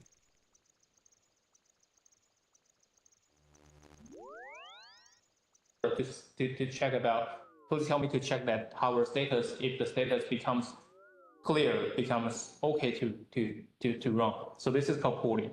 Interrupt is about device controller. Alright, last chest of the day. CPU Let's see if we can get it back to back. To issue the signal to the CPU to let the CPU know actually the request is finished. Okay, so what causes interrupts? Okay, so our device physically produce electronic signals and which are directly into input pins on an interrupt controller. So I think this is quite hard to understand. So I draw a very toy example here. So imagine this is your motherboard, and on your motherboard actually there are CPU chips, and there are the things called North Bridge and South Bridge. Okay, so North Bridge usually is for the memory controller hub, and South Bridge is usually for the I/O controller hub. And the reason why North Bridge it looks like closer to the CPU, and the location for South Bridge it looks as a little bit far from CPU, and that is reasonable because North Bridge is going to use for handling memory. So memory is faster than storage device. So if now memory device is if they change their position, if North Bridge is here, then the memory signal should work for a longer wave. So the latency will become higher. On the other hand, because South Bridge usually is handling peripheral device, so the latency is 10 times or even like 2 orders slower than memory. So it doesn't really matter if it is a little bit far to the CPU. Okay, so both North Bridge and South Bridge together, they are called chipset.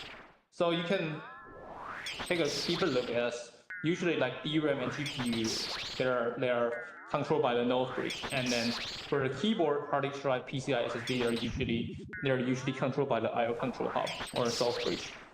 Okay, so interrupt, it works like there's a thing called interrupt controller inside a source bridge, or like in current system, there's a thing called I/O APIC, but I mean they're the same things.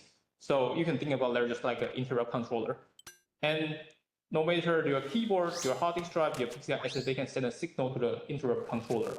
So the controller will tell the CPU to do the interrupt like this. So when you type the keyboard, no matter what kind of character you are typing, then there is a signal. There is a signal will signal to the controller. Then controller will send this. You can think about like it's just like package stuff in the networking. It will send those kind of package stuff to, including the content for the thing you type, and then the information the CPU needs to resolve, like send into a local APIC inside the CPU, and CPU can resolve the information, and then CPU can start to run. Like there is a kernel function to handle it.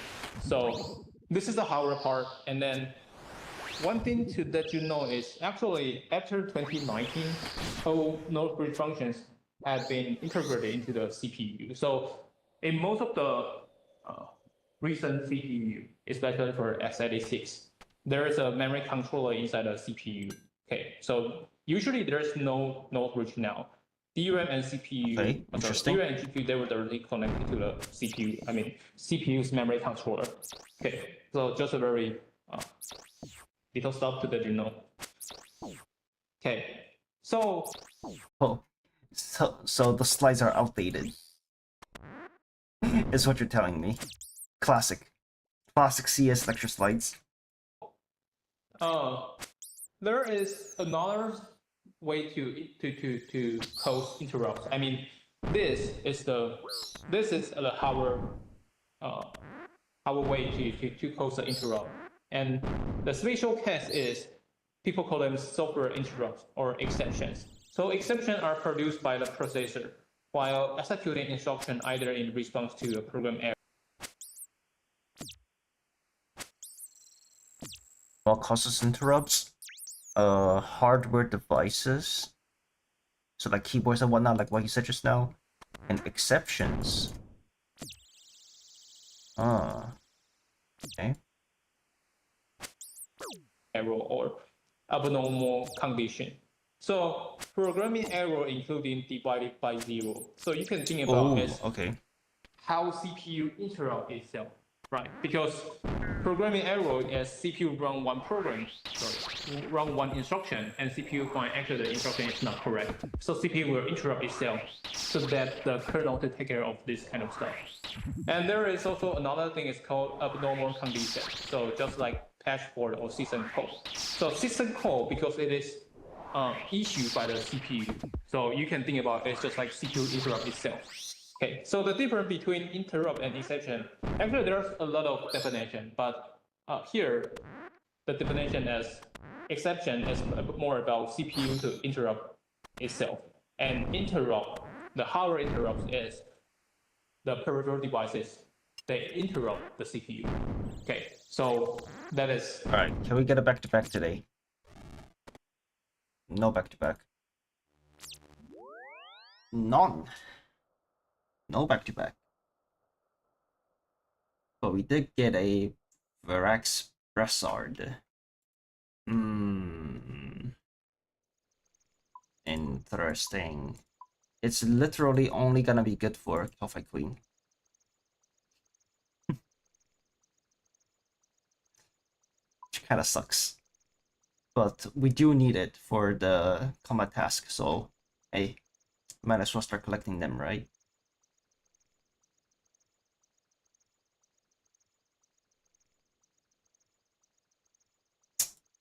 Let's do one more run. Fuck it.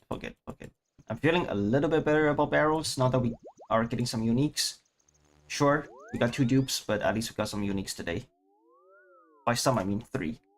3 and 15 trips. That's pretty good. That's actually pretty good.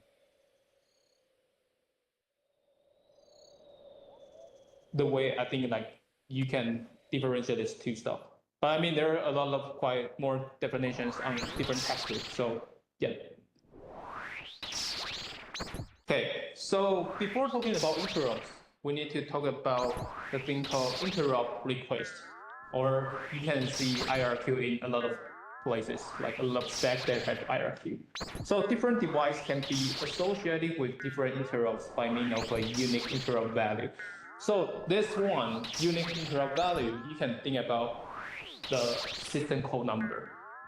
Their concept is very similar because once again, system code is a special case from interrupt. So system code's implementation is very similar to interrupts implementation. Okay. So you can think about keyboard when you attach your keyboard to the computer, then keyboard will get at least one interrupt value. So the mouse, you can get another interrupt value. The SSD, your hard disk drive, the SD card, you can get interrupt value for each of them. Okay. And there are some things called interrupt request. It's a specific request associated with a specific device, and a kernel no less. IRQ is about because when you register your peripheral device to the CPU, then the next thing is when you submit the signal to the CPU, how CPU knows this signal is from keyboard, that signal is from mouse. So together, this interrupt value and interrupt request together, you can think about it as a system code table and their system code number, like that. Okay, makes sense. So IRQ0 usually means the timer interrupt. IRQ1 usually means keyboard interrupt. And then, because as we mentioned, there is only 256, there's only, I think it's 8 bits. Usually in the ancient system, there's only 8 bits of the tag. But the thing is, there is a dynamically allocated IRQ number for a PCI device. So this is also like this is a more advanced stuff because nowadays there are way more devices attached to the CPU. So in ancient time, we only need 8 bits, but it is not easy to extend to like 16 bits or 32 bits, those kind of stuff, because it increases the power cost. So one trade-off or like one workaround is to use the dynamic allocation. So CPU will take care of this kind of stuff. Or I should put it like this: the controller inside the CPU. So like this, the controller inside the CPU called local APIC will take care of this kind of dynamically allocation stuff. So after having this kind of APIC things, your interrupt numbers can be more than 256 because there are some mapping between them. Okay. So this one just want to let you know what when you open your like hardware spec, what the interrupt will look like. So here are like 256 numbers here because from UX00 to UXFF, right? So this is a default processor interrupt vector number table. So here are all interrupt vectors here, and during the boot, during your system boot, like some interrupt will be inserted to this interrupt vector table. So you can see like after booting, there's remapped by bytes. So their new interrupt will be inserted from here, UX0S to UX0F. Then here comes IRQ0 is system timer, IRQ1 is keyboard, and cassette, serial, sound card, floppy disk, power port, and then those will be mapped to this vector number. So 0x0add will become the IRQ0. Okay, and there is also some others, for example, IRQ add to 15. Okay, so here comes the things called like software interrupts.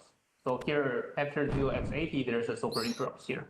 Okay, so once again, because when you start your operating system, there is also some software interrupts like here. So actually, we will have another thing called operating system will remap this table again. Like the remapping, you can think about just like operating system will include some more interrupts into the interrupt vector table, so they need to switch the interrupt vector number and the hierarchies mapping relationship there.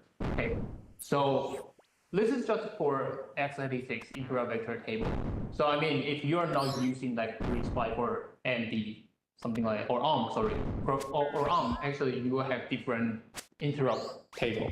Okay, but again, this one I think is not super important. I mean, just know, hey, actually there is a mapping between like timer interrupt and there is a specific hierarchy for the timer interrupt. Just like a system code, I mean, system code number, like for example, if I remember correctly, 1 is for read, 2 is for write, like that kind of stuff. Okay.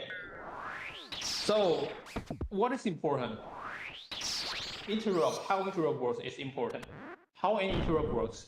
So, the right-hand side is the software, sorry, it's a motherboard, and then we keep the soft bridge, and then we remove the low bridge. So we include the memory inside. So you can, in this example, you can see where the interrupt controller is not connected to like apps, different device. So there's a timer, there's a keyboard, and probably there's a maybe mouse, for example. So this one, IRQ0, IRQ1, you can also think about it's just like the wire to connect to the device. So different wire means different interrupt vector. Alright, 16 Barrows runs today. I think that's enough Barrows for now. Yep, that's enough for now. I've had enough. Alright,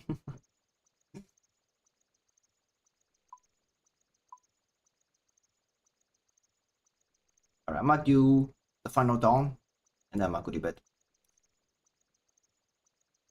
Got a lot of runes today, though.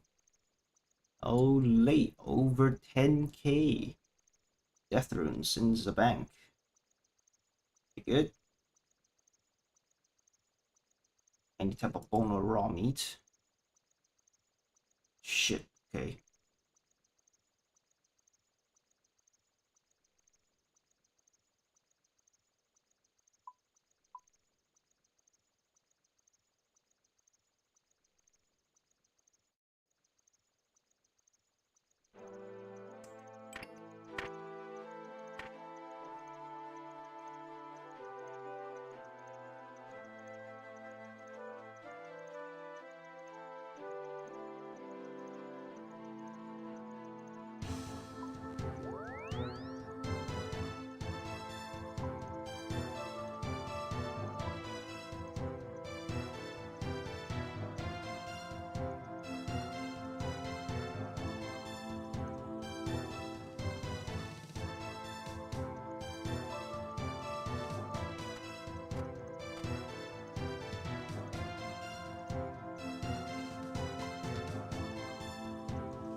Oh. Oh. Wrong runes. There you go.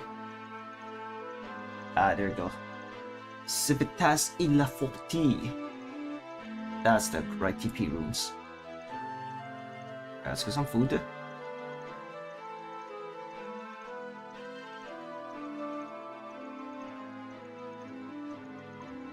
I also need melee combat gear.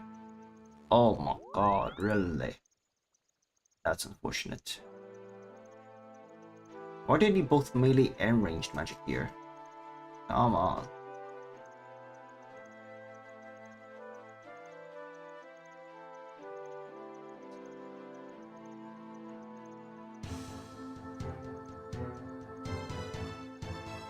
Okay, first fight looks physical oriented. I cannot use prayers. Well, that's good to know.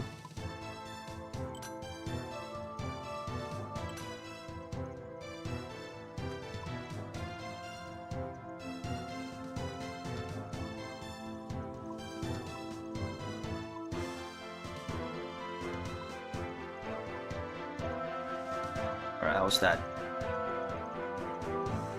How's that for melee combat gear?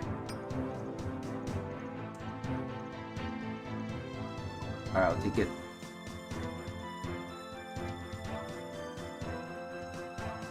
And I'll bring some food.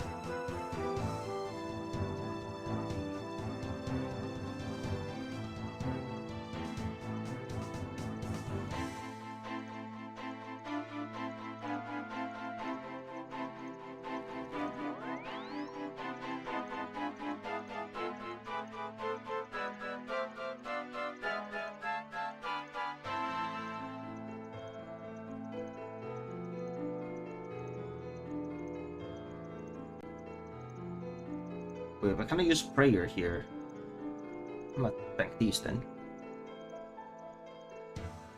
Alright, let's do that.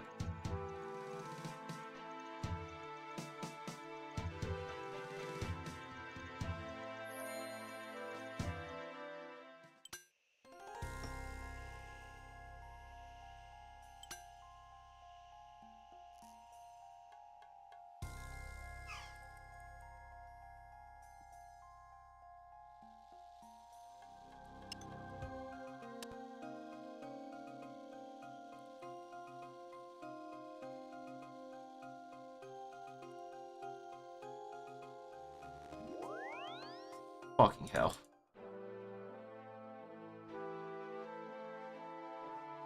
No space in our bag! What is this?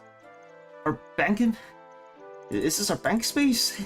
Oh my god, I'm out of space everywhere.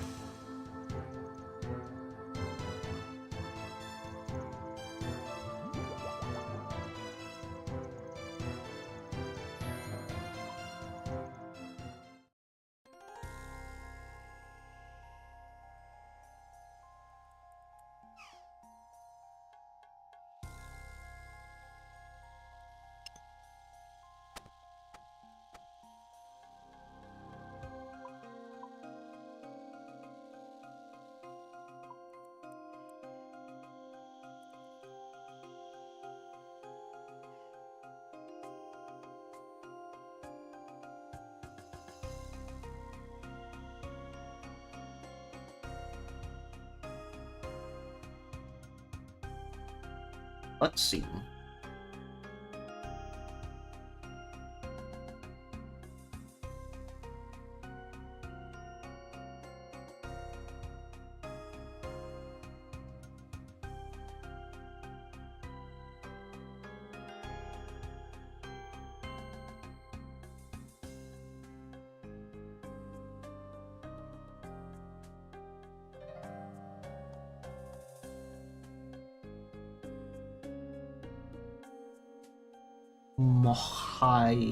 Mohioto.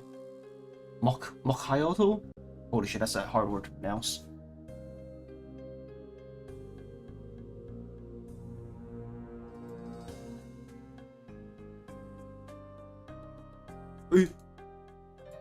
Yo, he got stripped down. Yo, I didn't know I was in the members only OnlyFans stream.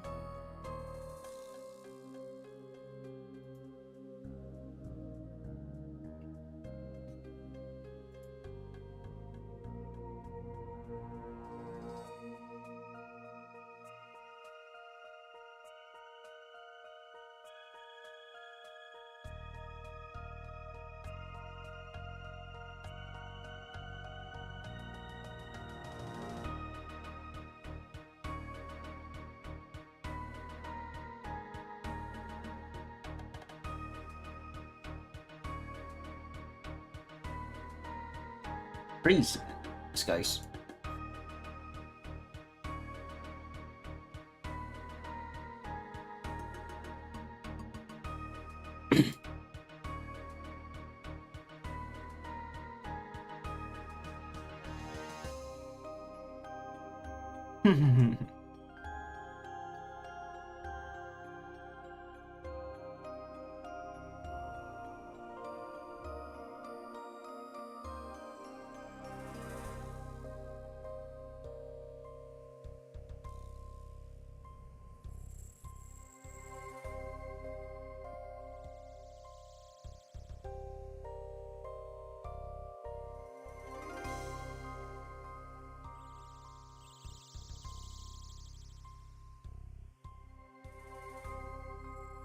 What?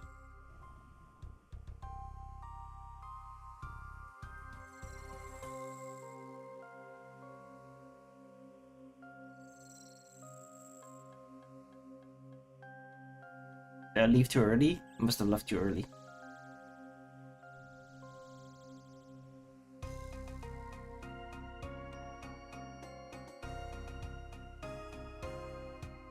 Oh, for fuck's sake.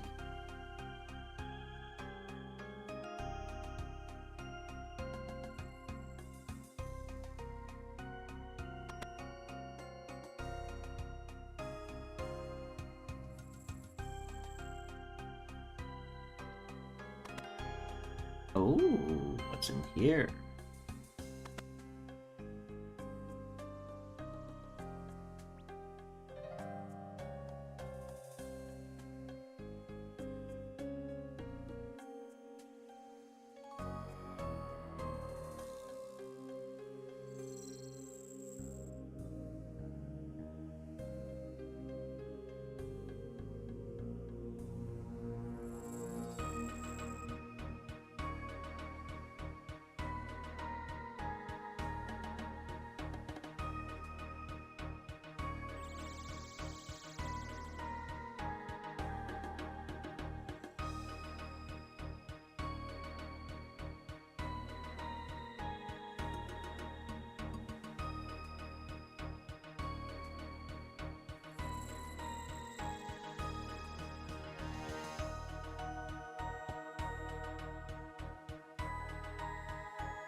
Oh.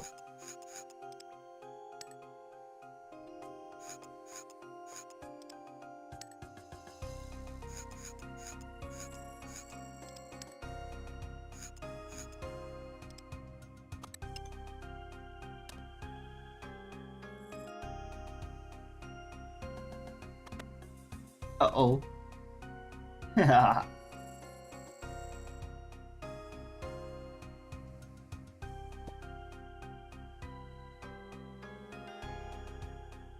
You just let him have that?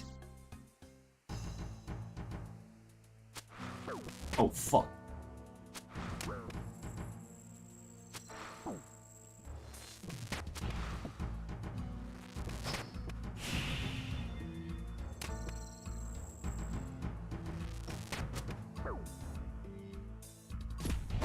What?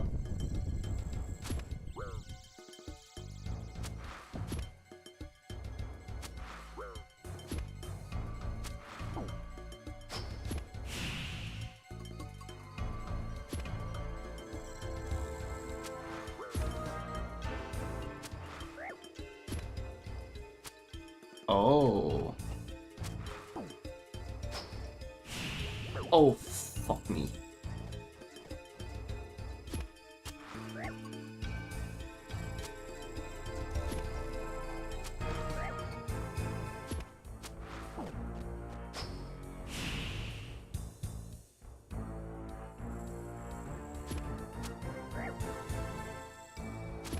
I'm doing this wrong, aren't I?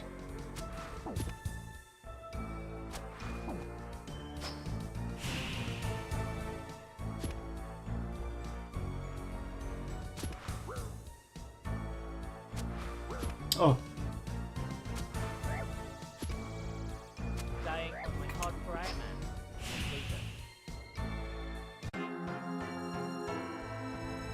I'm so fucking boosted. Holy shit.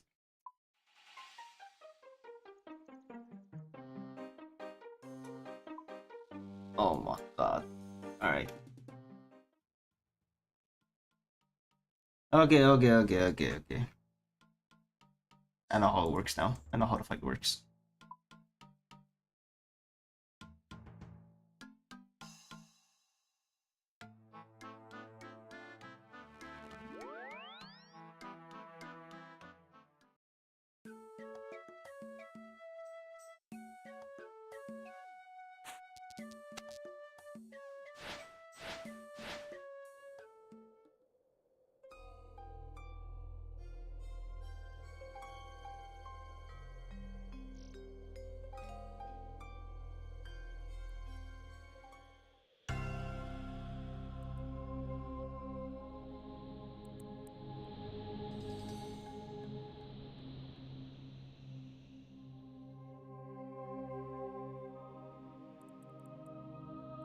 Vector numbers. Okay, so IRQ0, this is a real wire to connect with the timer. And then there is a wire connected to the keyboard. You can think of it like that. Okay, so first, power device send out an interrupt signal. So if you look at the keyboard, then when you type something on the keyboard, then there's a signal sent from keyboard's controller to the interrupt controller. Oh, one interesting thing is actually no matter you are using a keyboard or mouse, actually there is very tiny controller on keyboard or mouse. So including your disk, your SSD, no matter what kind of peripheral device nowadays, there is very tiny controller inside to do the control. So this IRQ1 is submitted by the controller inside the keyboard. When you type something, then there is a electronic signal will be sent to the interrupt controller. Okay, so once the interrupt controller receives IRQ1, for example, the CPU stops current executions. So interrupt controller will send to stop the CPU, for example. Okay.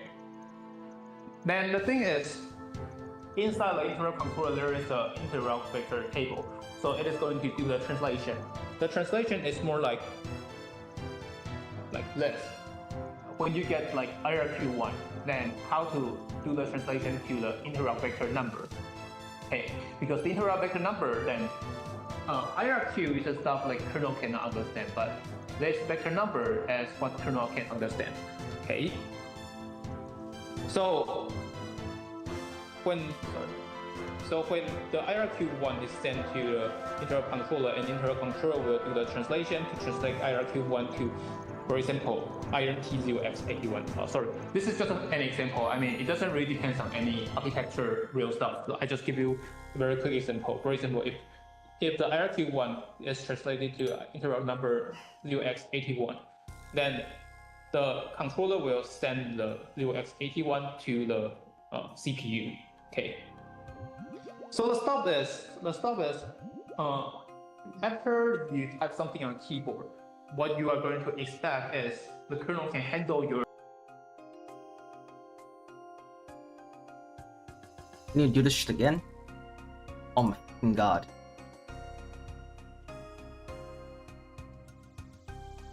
Oh, okay, never mind. I'm good.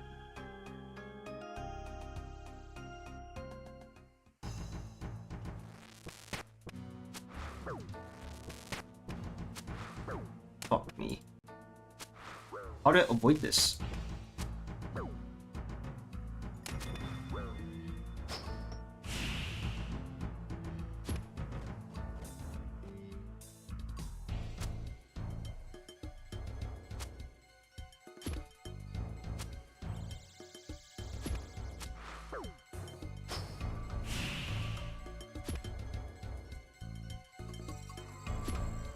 Ah.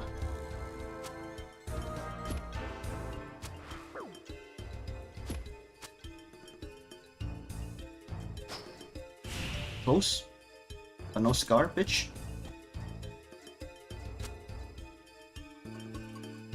Ay, ay, ay, ay, ay, ay, ay.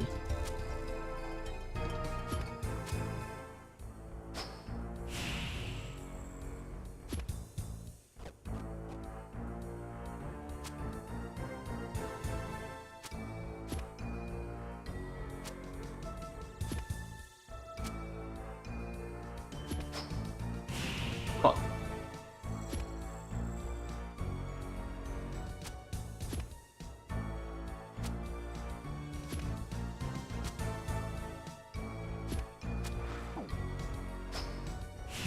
Ooh, we can do diagonals too. Right. Much better.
Emotions are prohibited, man. This guy's 2B.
Good dog.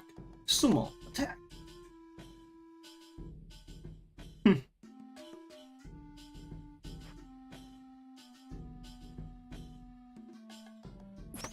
Oh my god. Rudo.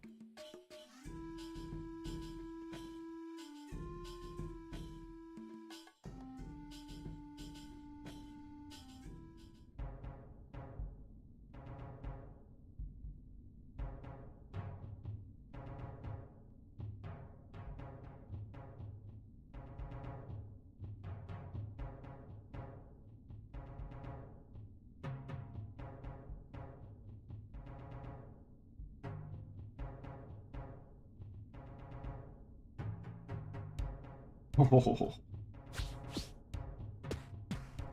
What is she doing?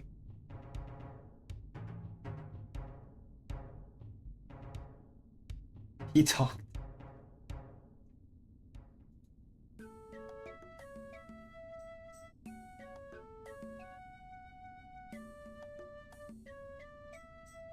A dead Teocon is laid to rest and their successor is chosen.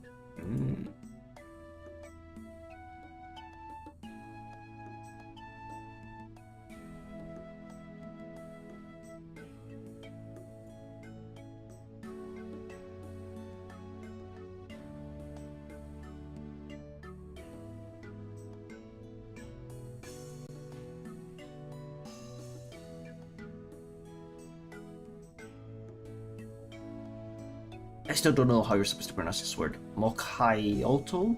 Mokyoto?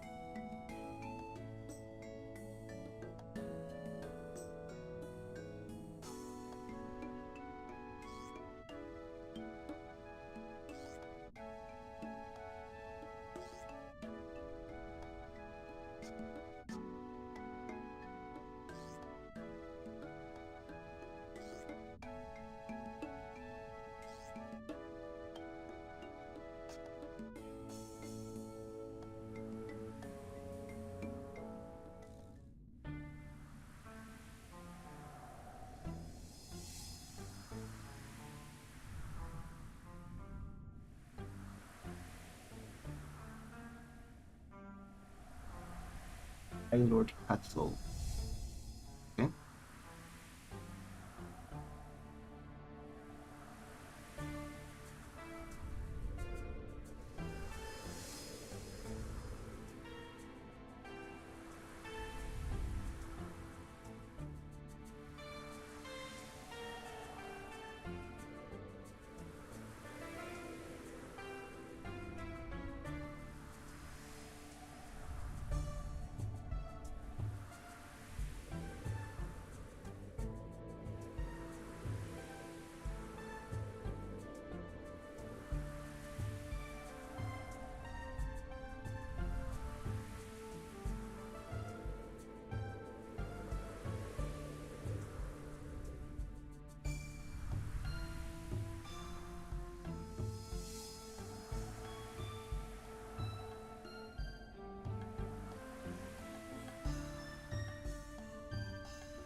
That's a she?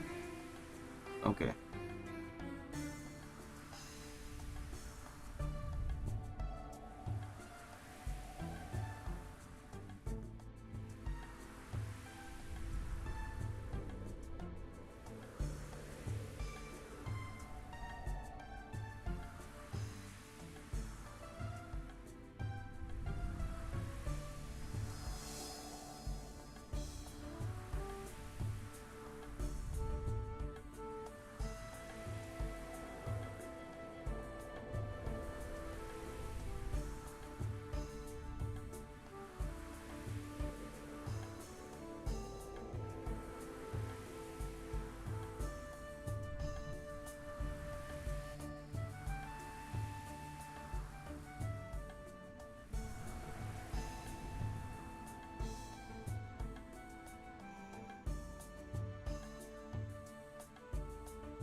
Okay, let me change my gear.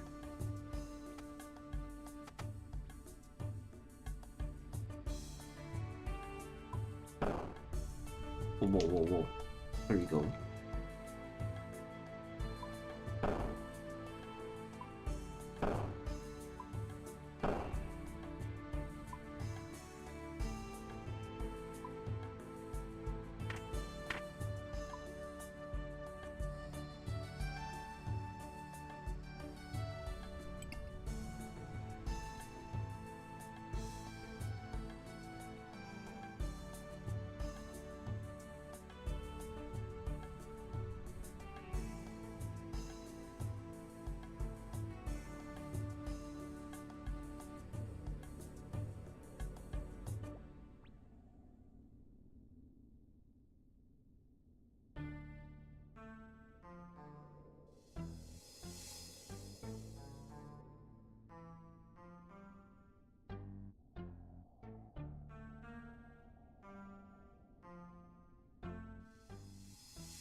Ah, sussy. Is it like us entering the basement, huh?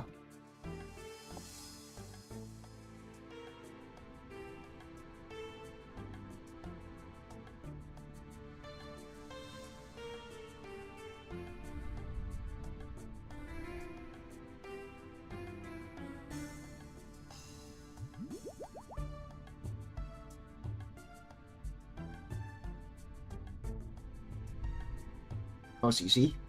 You almost everything in RuneScape can be solved with a beer. Like all the quests, I mean.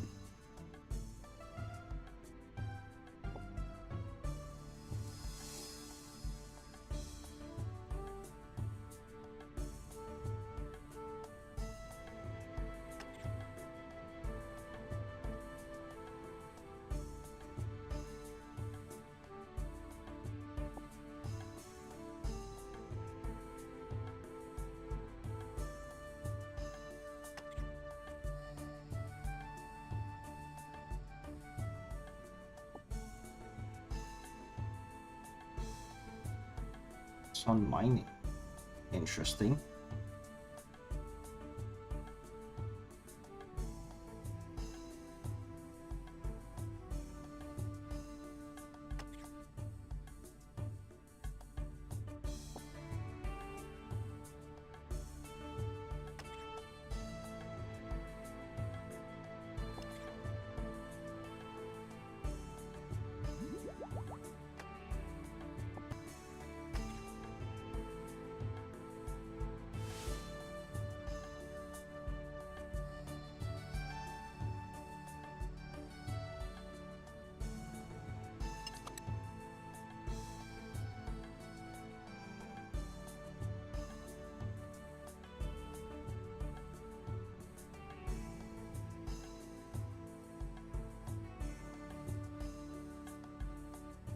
Ooh.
Interesting. What's his end goal here?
Bring it back again.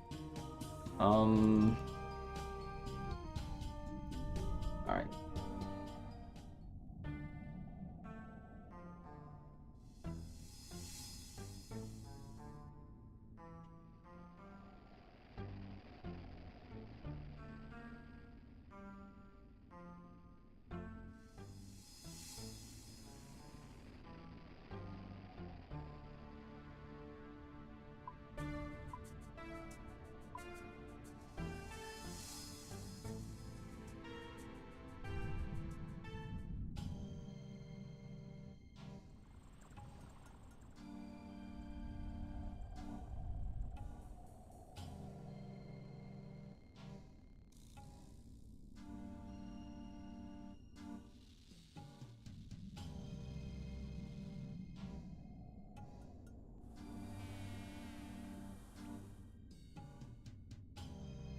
Alright, you ready for a fight, they say. Here we fucking go.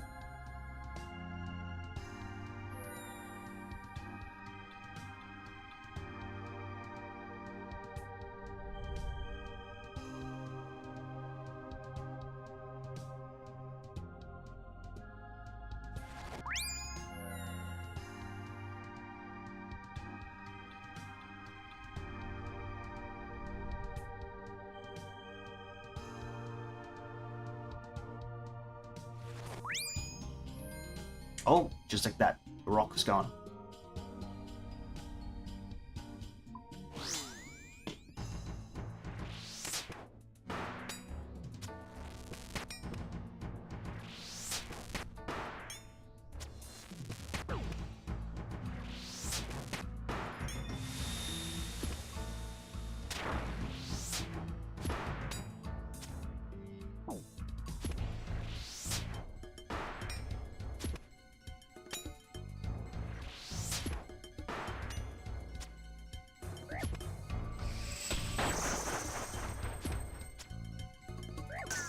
What the fuck, man?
Easy clap.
Oh.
Oh. Uh-oh.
Ooh.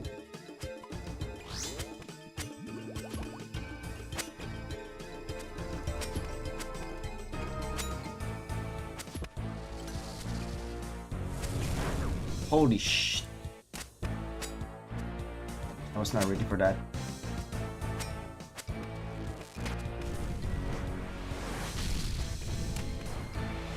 Ay, ay.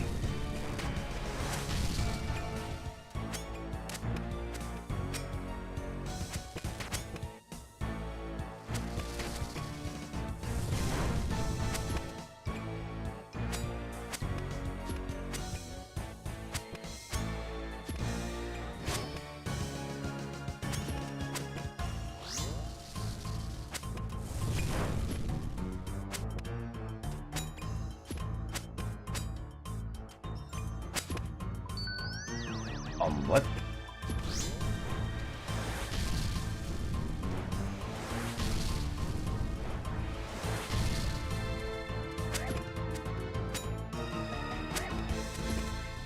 Shit!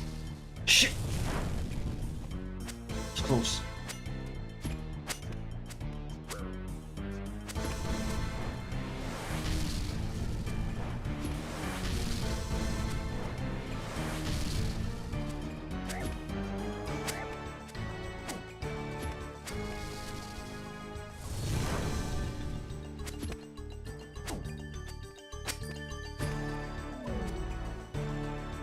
Oh, close.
God bless plugin.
Alright, let's see how this goes.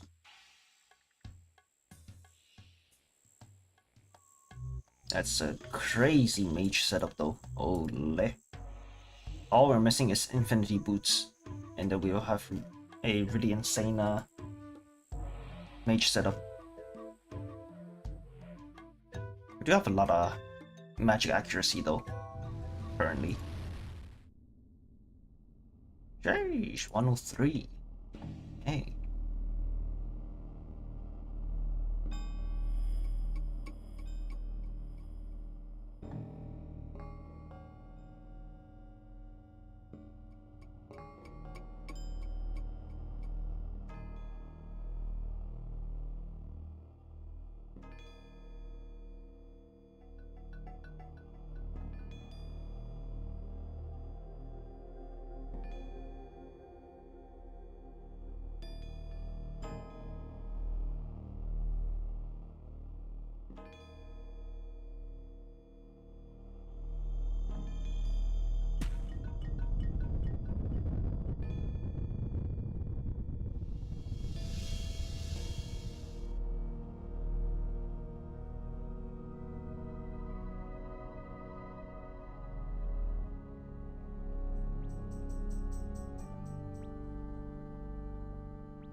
Whoa, what the fuck?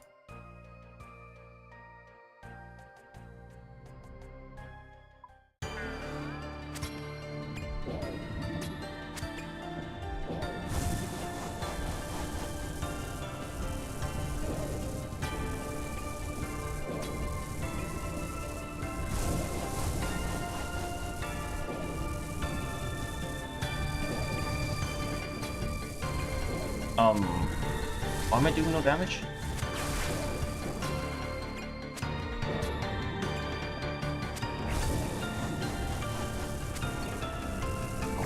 Oh, fuck's sake.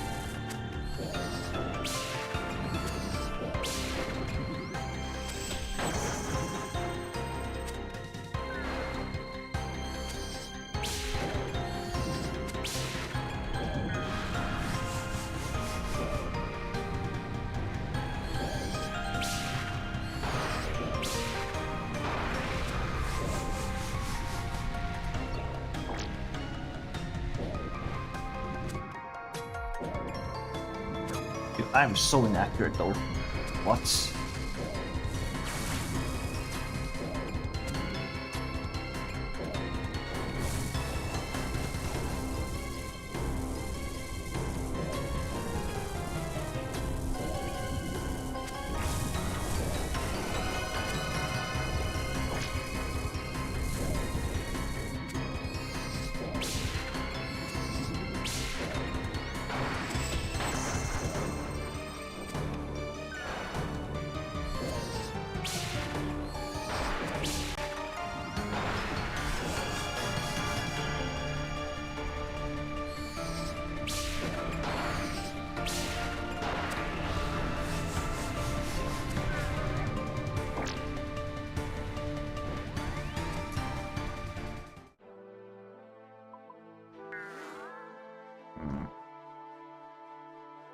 Why am I so inaccurate? Is it better to use ranged? Oh, my ranged kind of sucks though. Maybe we just don't use the warp scepter.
Alright, let's try this.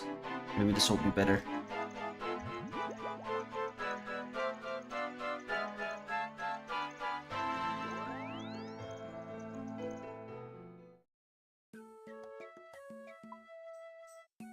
Wow.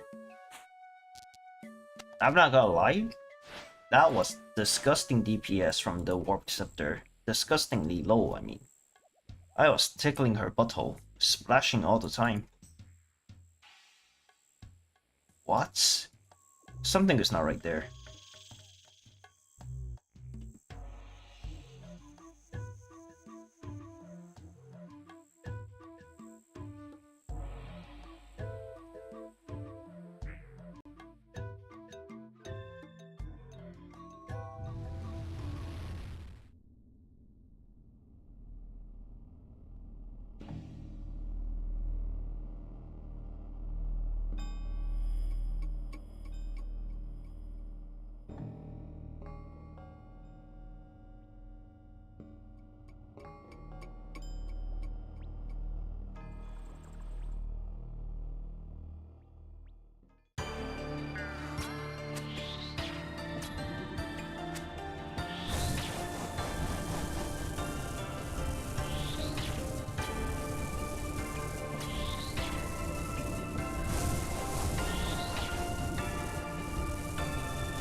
Okay.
Oh, okay.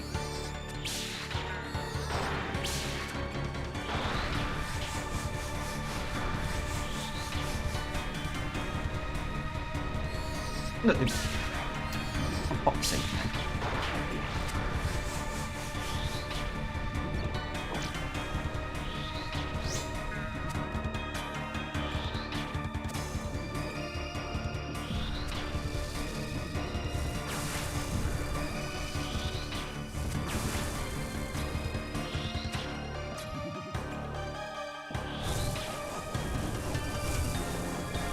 Maybe she just has high magic resist.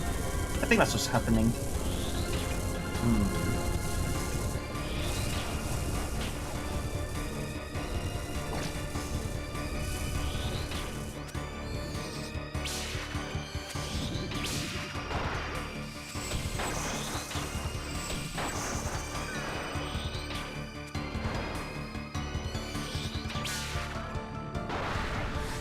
Oh! Tunay.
Oh, fuck.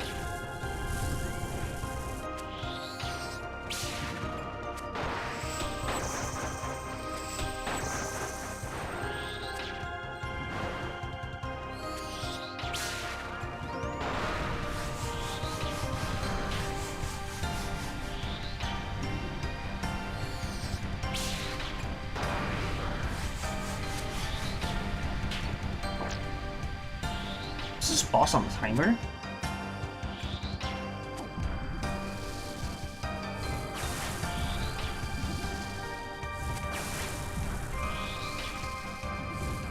Oh, fuck me.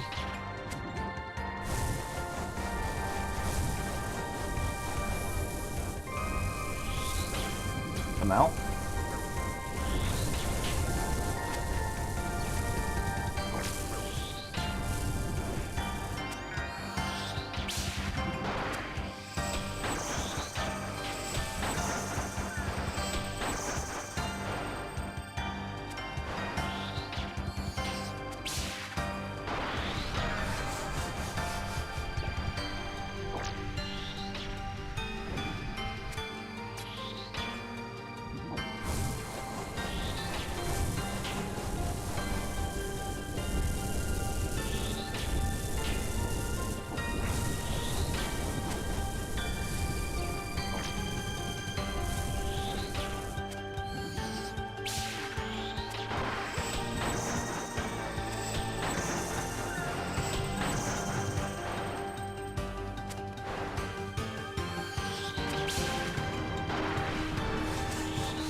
Oh shit.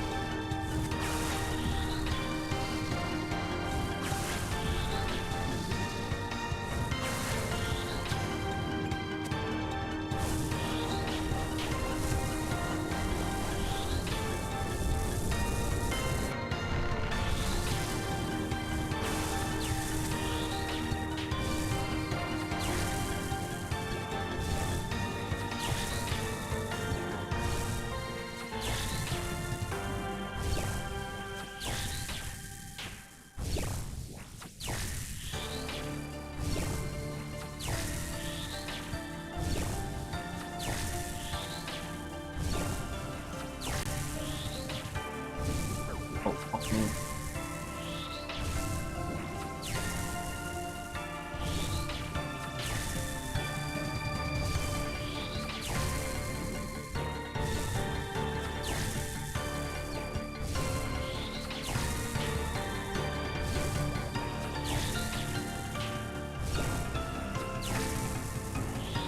Oh.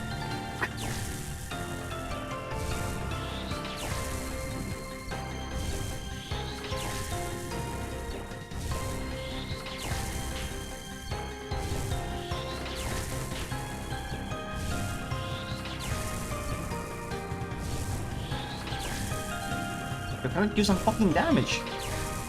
What?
This boss definitely has like 60k mage defense or something. This is so fucked up. Can't land a single fucking hit.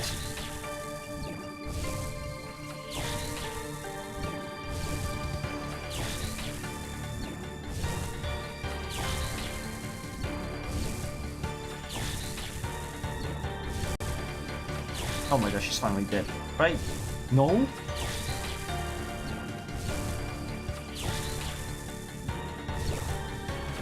Yes, now she's dead. Motherfucker.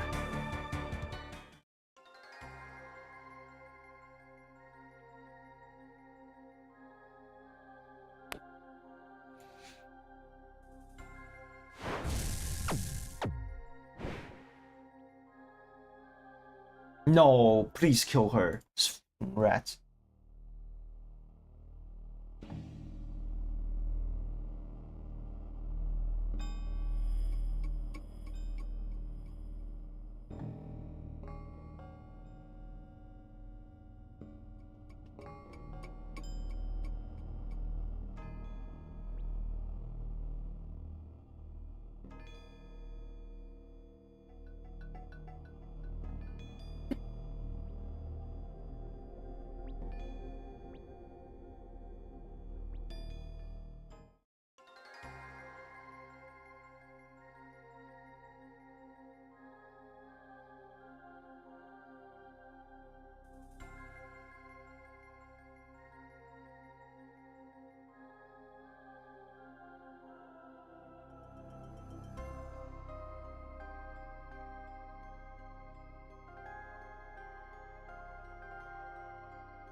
Nice.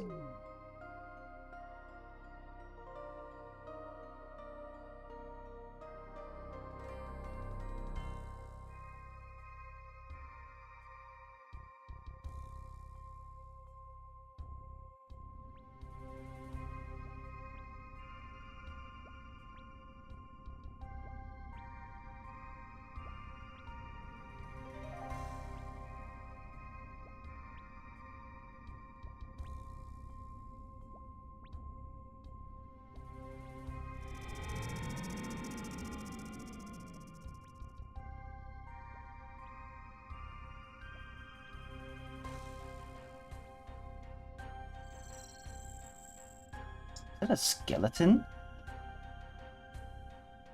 Is that a skull? That's a skull for sure.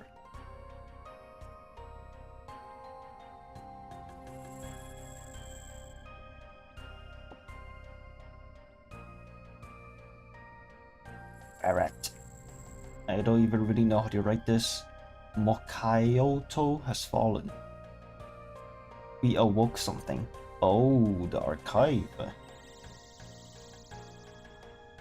Woke up something? Okay, the archive was underneath Mokayoto. No, Mokayoto is the archive. But then they awoken the boss monster downstairs, like the giant mole. And they ate everything in the archive, I guess. People who gave their lives for us, they bought us the time needed to escape to the lower levels. Or escape the lower levels. I wish I'd visited you, but the work was so important. I guess now I never get the chance. Mokayoto may be gone, but we have to make sure something remains. Their last act was one of sacrifice. We have to honor them. We have to remember them. Maria.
Salty.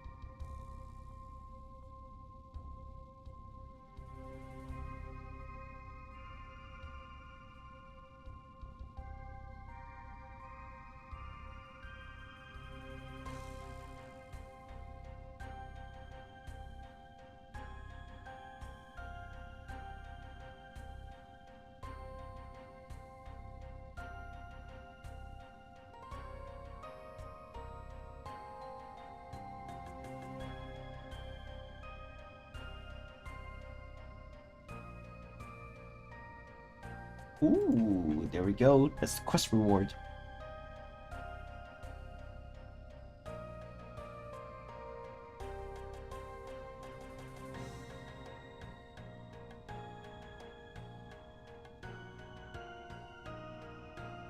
Quest completed. Nice. That's a lot of XP.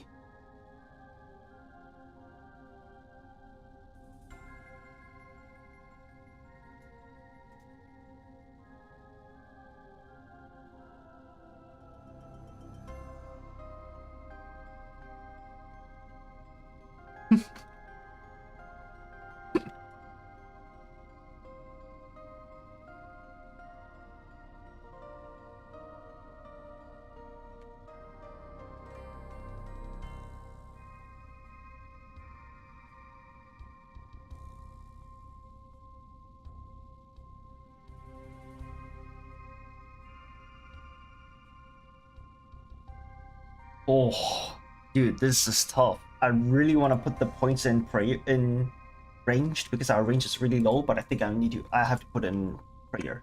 If I don't put it in prayer, I'm just short-sighted and I'm retarded. Okay, put in prayer. Yes, give me that prayer XP. Oh, alright, nice. I mean, I still need a lot of prayer XP to 85 and unlocking the elite desert diary, so might as well put those points in, you know? Get what little bit we can. But holy fuck, our range is so low. I feel like if our range was higher, I would have felt more confident using range on the boss just now, and that would have been so much better because that boss definitely has like 2,000 magic resist or something. We spent over 100 blood runes trying to kill her. What? Alright. There's a quest. Fuck sword though. Oh my god. We found our dragon scimitar replacement. Holy shit. Dragon scimitar is still really cool, don't get me wrong. But this sword is also cool as hell. Alright. That's another quest done. One step closer to the quest cape.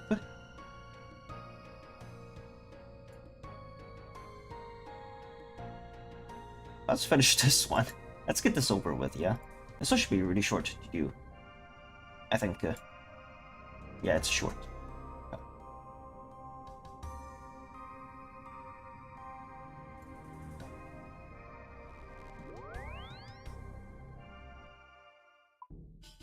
Doko?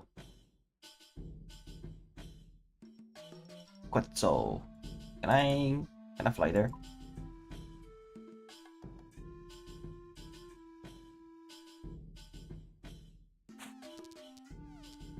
I can.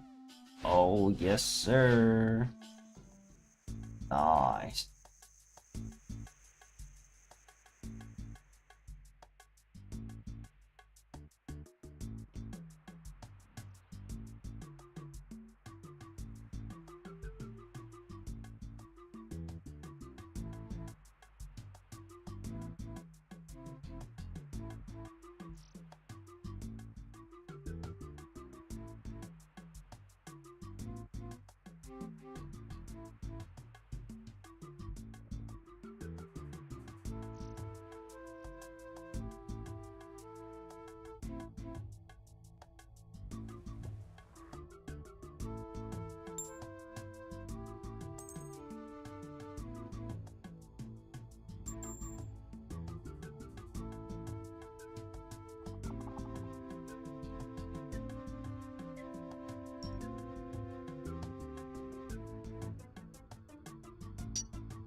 Trapper's nipple? Oh, nipple. Okay, what the f is this thing? This two hunter. Ooh. Interesting.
3 gear for the quest.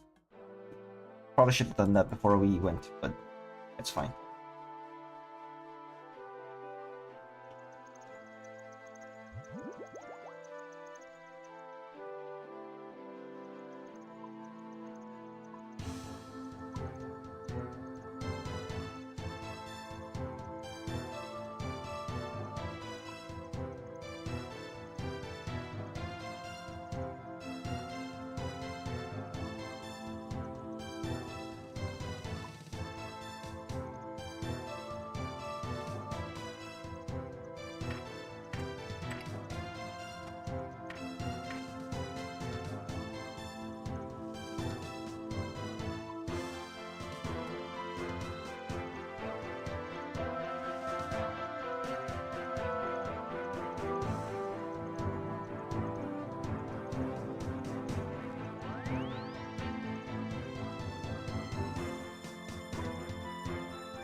Ooh, rip.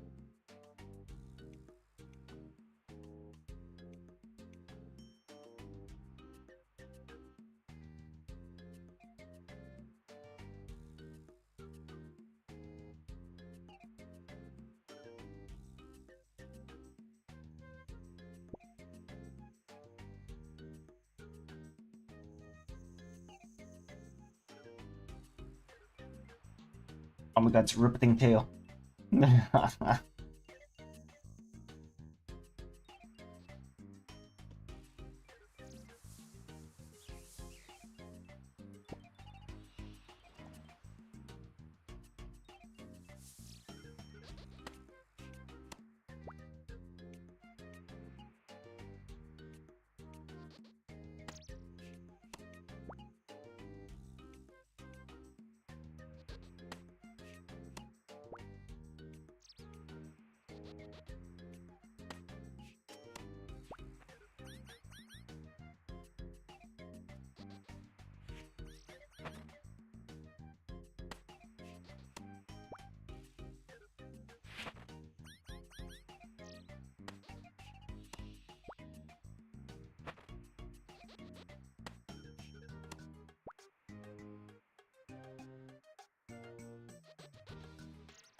Liar, really?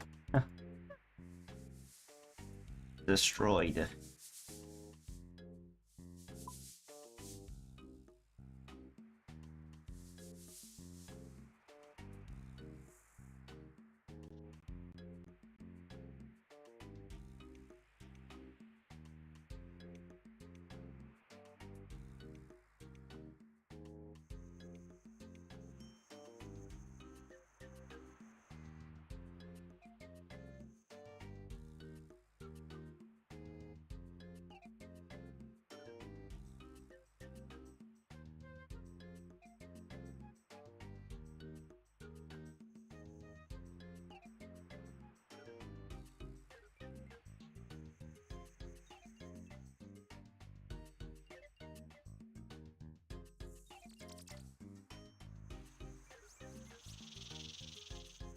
Alright, that's a pretty easy quest done. Let me get one of those. This is somebody else's. No, it's somebody else's. Alright, so that's 160. 160 quests done. Yeah. 160. Bro. That is so many quests, actually.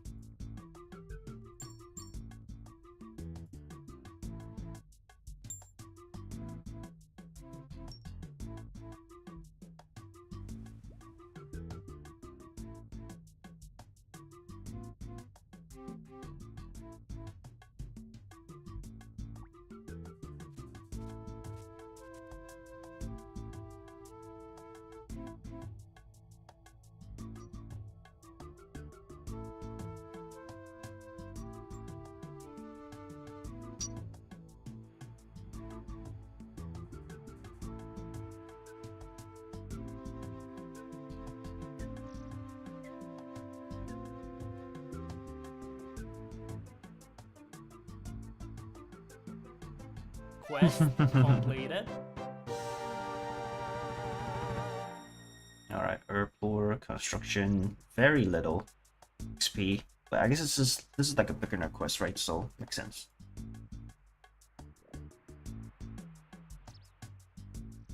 Two 89 quest points. Holy.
Oh, that would have been really awkward if we didn't have the agility level for this shortcut.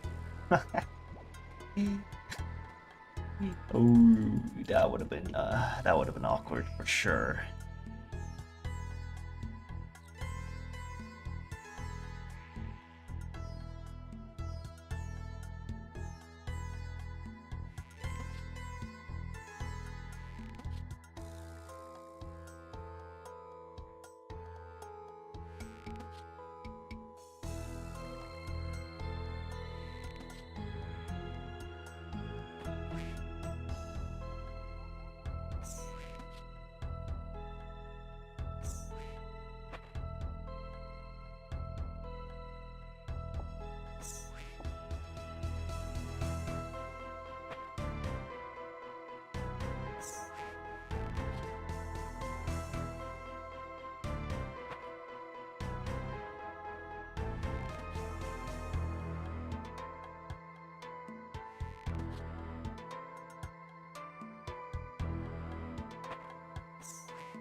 Hunter rumor completed. Nice.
Interesting.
Yeah, fucking knife.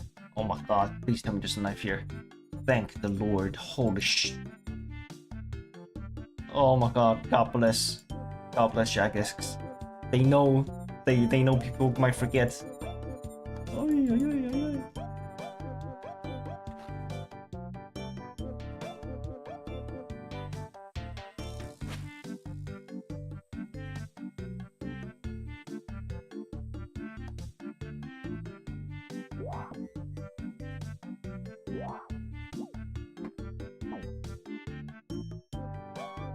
Uh-oh.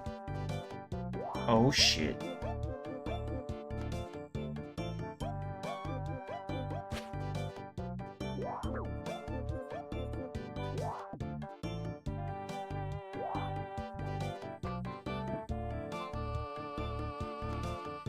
Haha, dumbass.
Hunter rumor completed. Nice.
This has just suddenly turned into a hunter training stream. I mean, any bit of hunter XP is good, I guess. I think this will be the last rumor that we do. I kind of wanted to do a few of these because I wanted to go for the Quetzal feed, so we can build more Quetzal waypoints. But the thing is, the Quetzal transport system right now already hits a lot of the important hotspots, so there really isn't a need to rush it. If anything, I should be rushing my Barrows legs, not hunter rumors.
Honestly, not terrible EXP rates, huh? 75 Hunter is gonna be nice to have, but I don't think I'm gonna get it. By nice to have, I mean it's gonna be good for moons, because we can catch the moths to restore prayer and whatnot, but... I don't know if this grind is gonna be worth the optimization, you know? Granted, it should be a super long grind, because we're only 400k XP away, but you never know.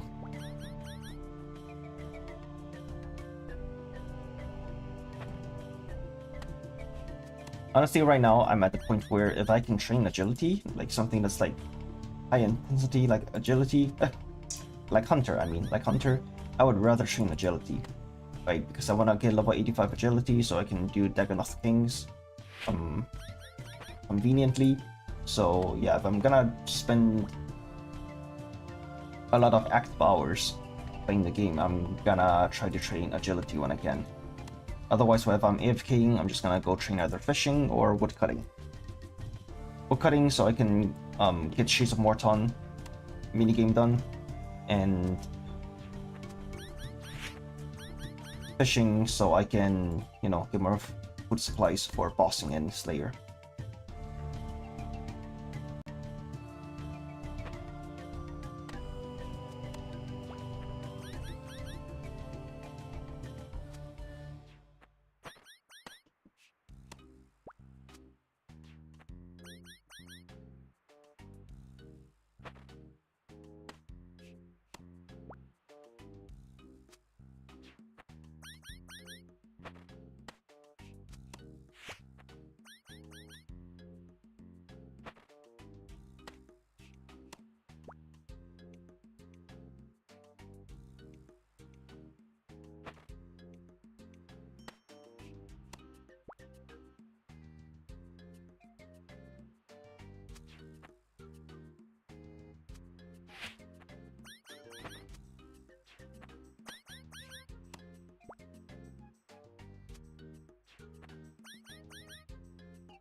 Hunter rumor completed. Nice.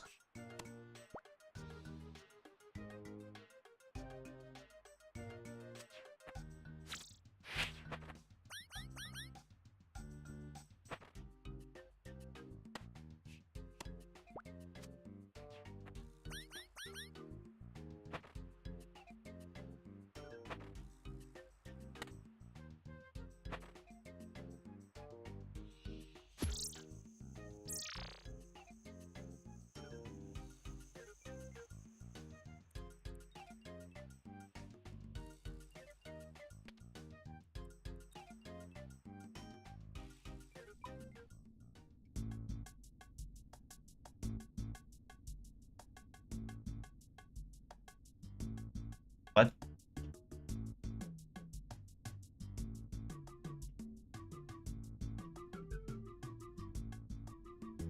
This is a joke? Oh my god. Joke cave, you're not serious.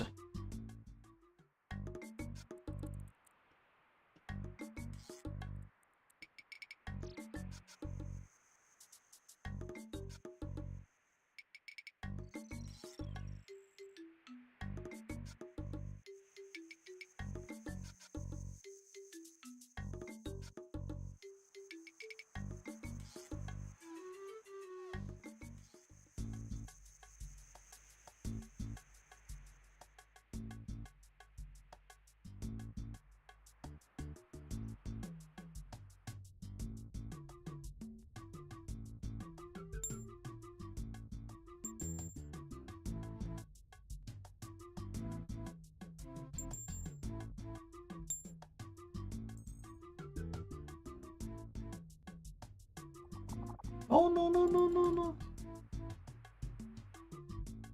I did not want to destroy that.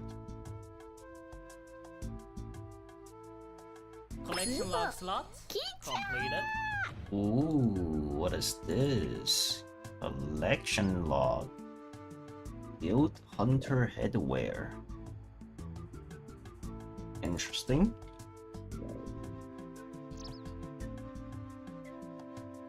What does it do?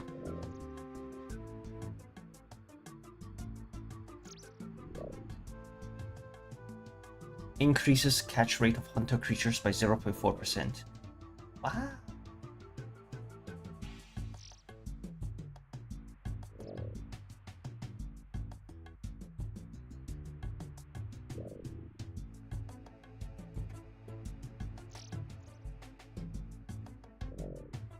Very cool.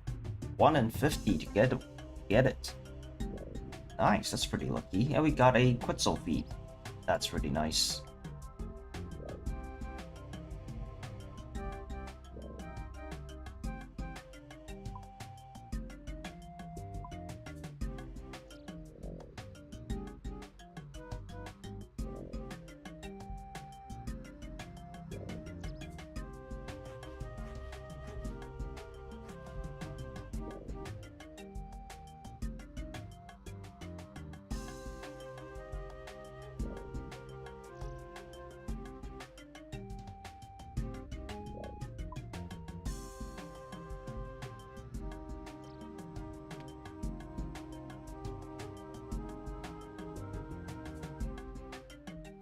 I'm gonna bank this because I don't have space in my bank.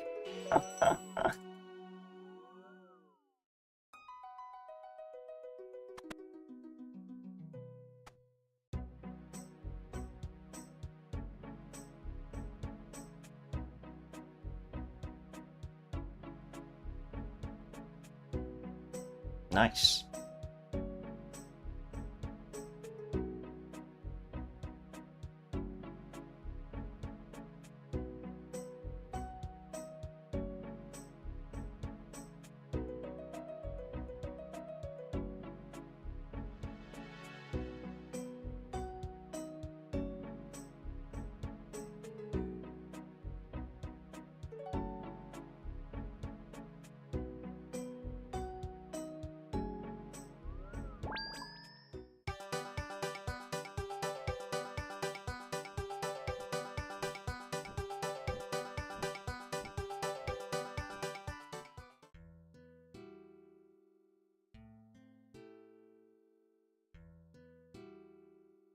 And that's why, you know, since we're in that neighborhood.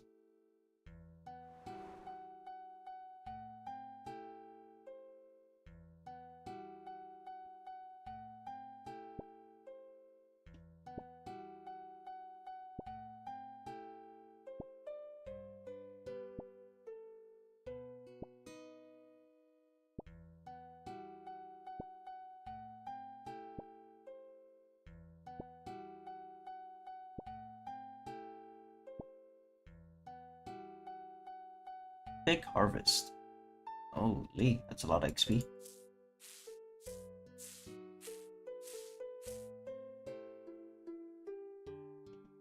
Twelve herbs, just like that.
Alright. I think I'm gonna AFK fishing tomorrow at work.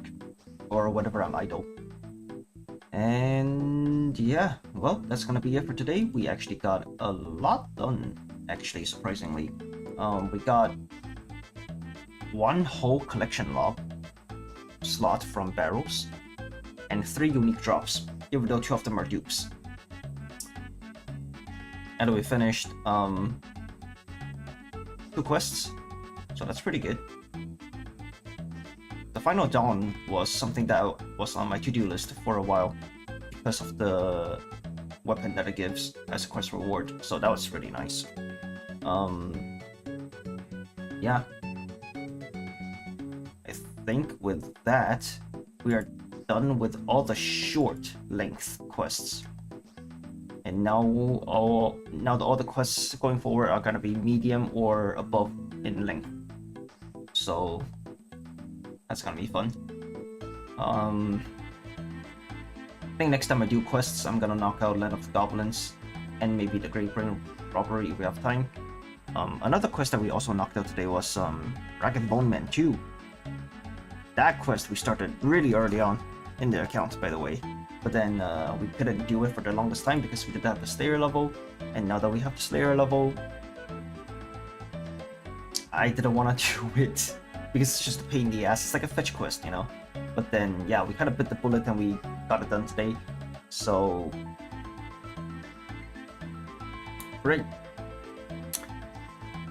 What the fuck are these? That shit. Yeah. So we got 3 quests done today and 3 unique drop and 2 collection logs, right? We got the Varrock chest piece and we also got the Hunter headwear, which is pretty nice.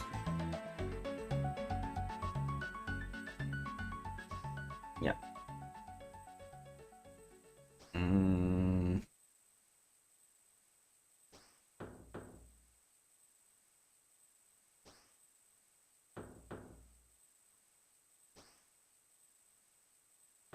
Oh, this one should be easy.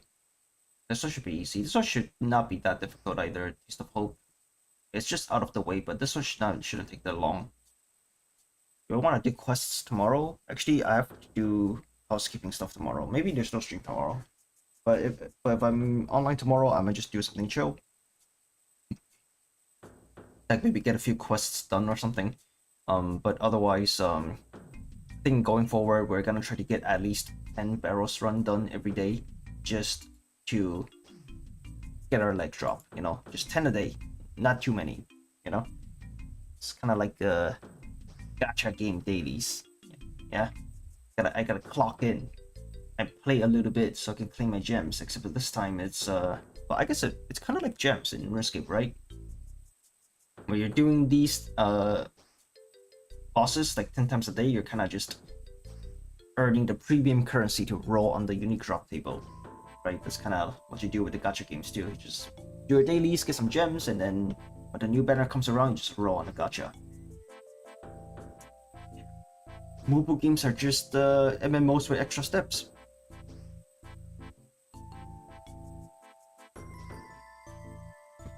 Alright, well, I am done. So, I'll see you guys whenever I get on next, which is probably Thursday, but if we get on earlier than that, then tomorrow we're gonna do some quests. Yeah. I do wanna spend... Yeah, I think tomorrow I'm just gonna... Okay, let's lock it in. Tomorrow, no stream, I'm gonna do homework. Finish off my report and study for my midterms. And if there's even more time left after that, I'm gonna do some Thanksgiving special editing. And this whole time I'm just gonna be fishing. Well, either fishing or wood cutting, one or the other, doesn't matter. What matters is tomorrow I need to get IRL work done. Well, I'll see you guys tomorrow then. Thursday then.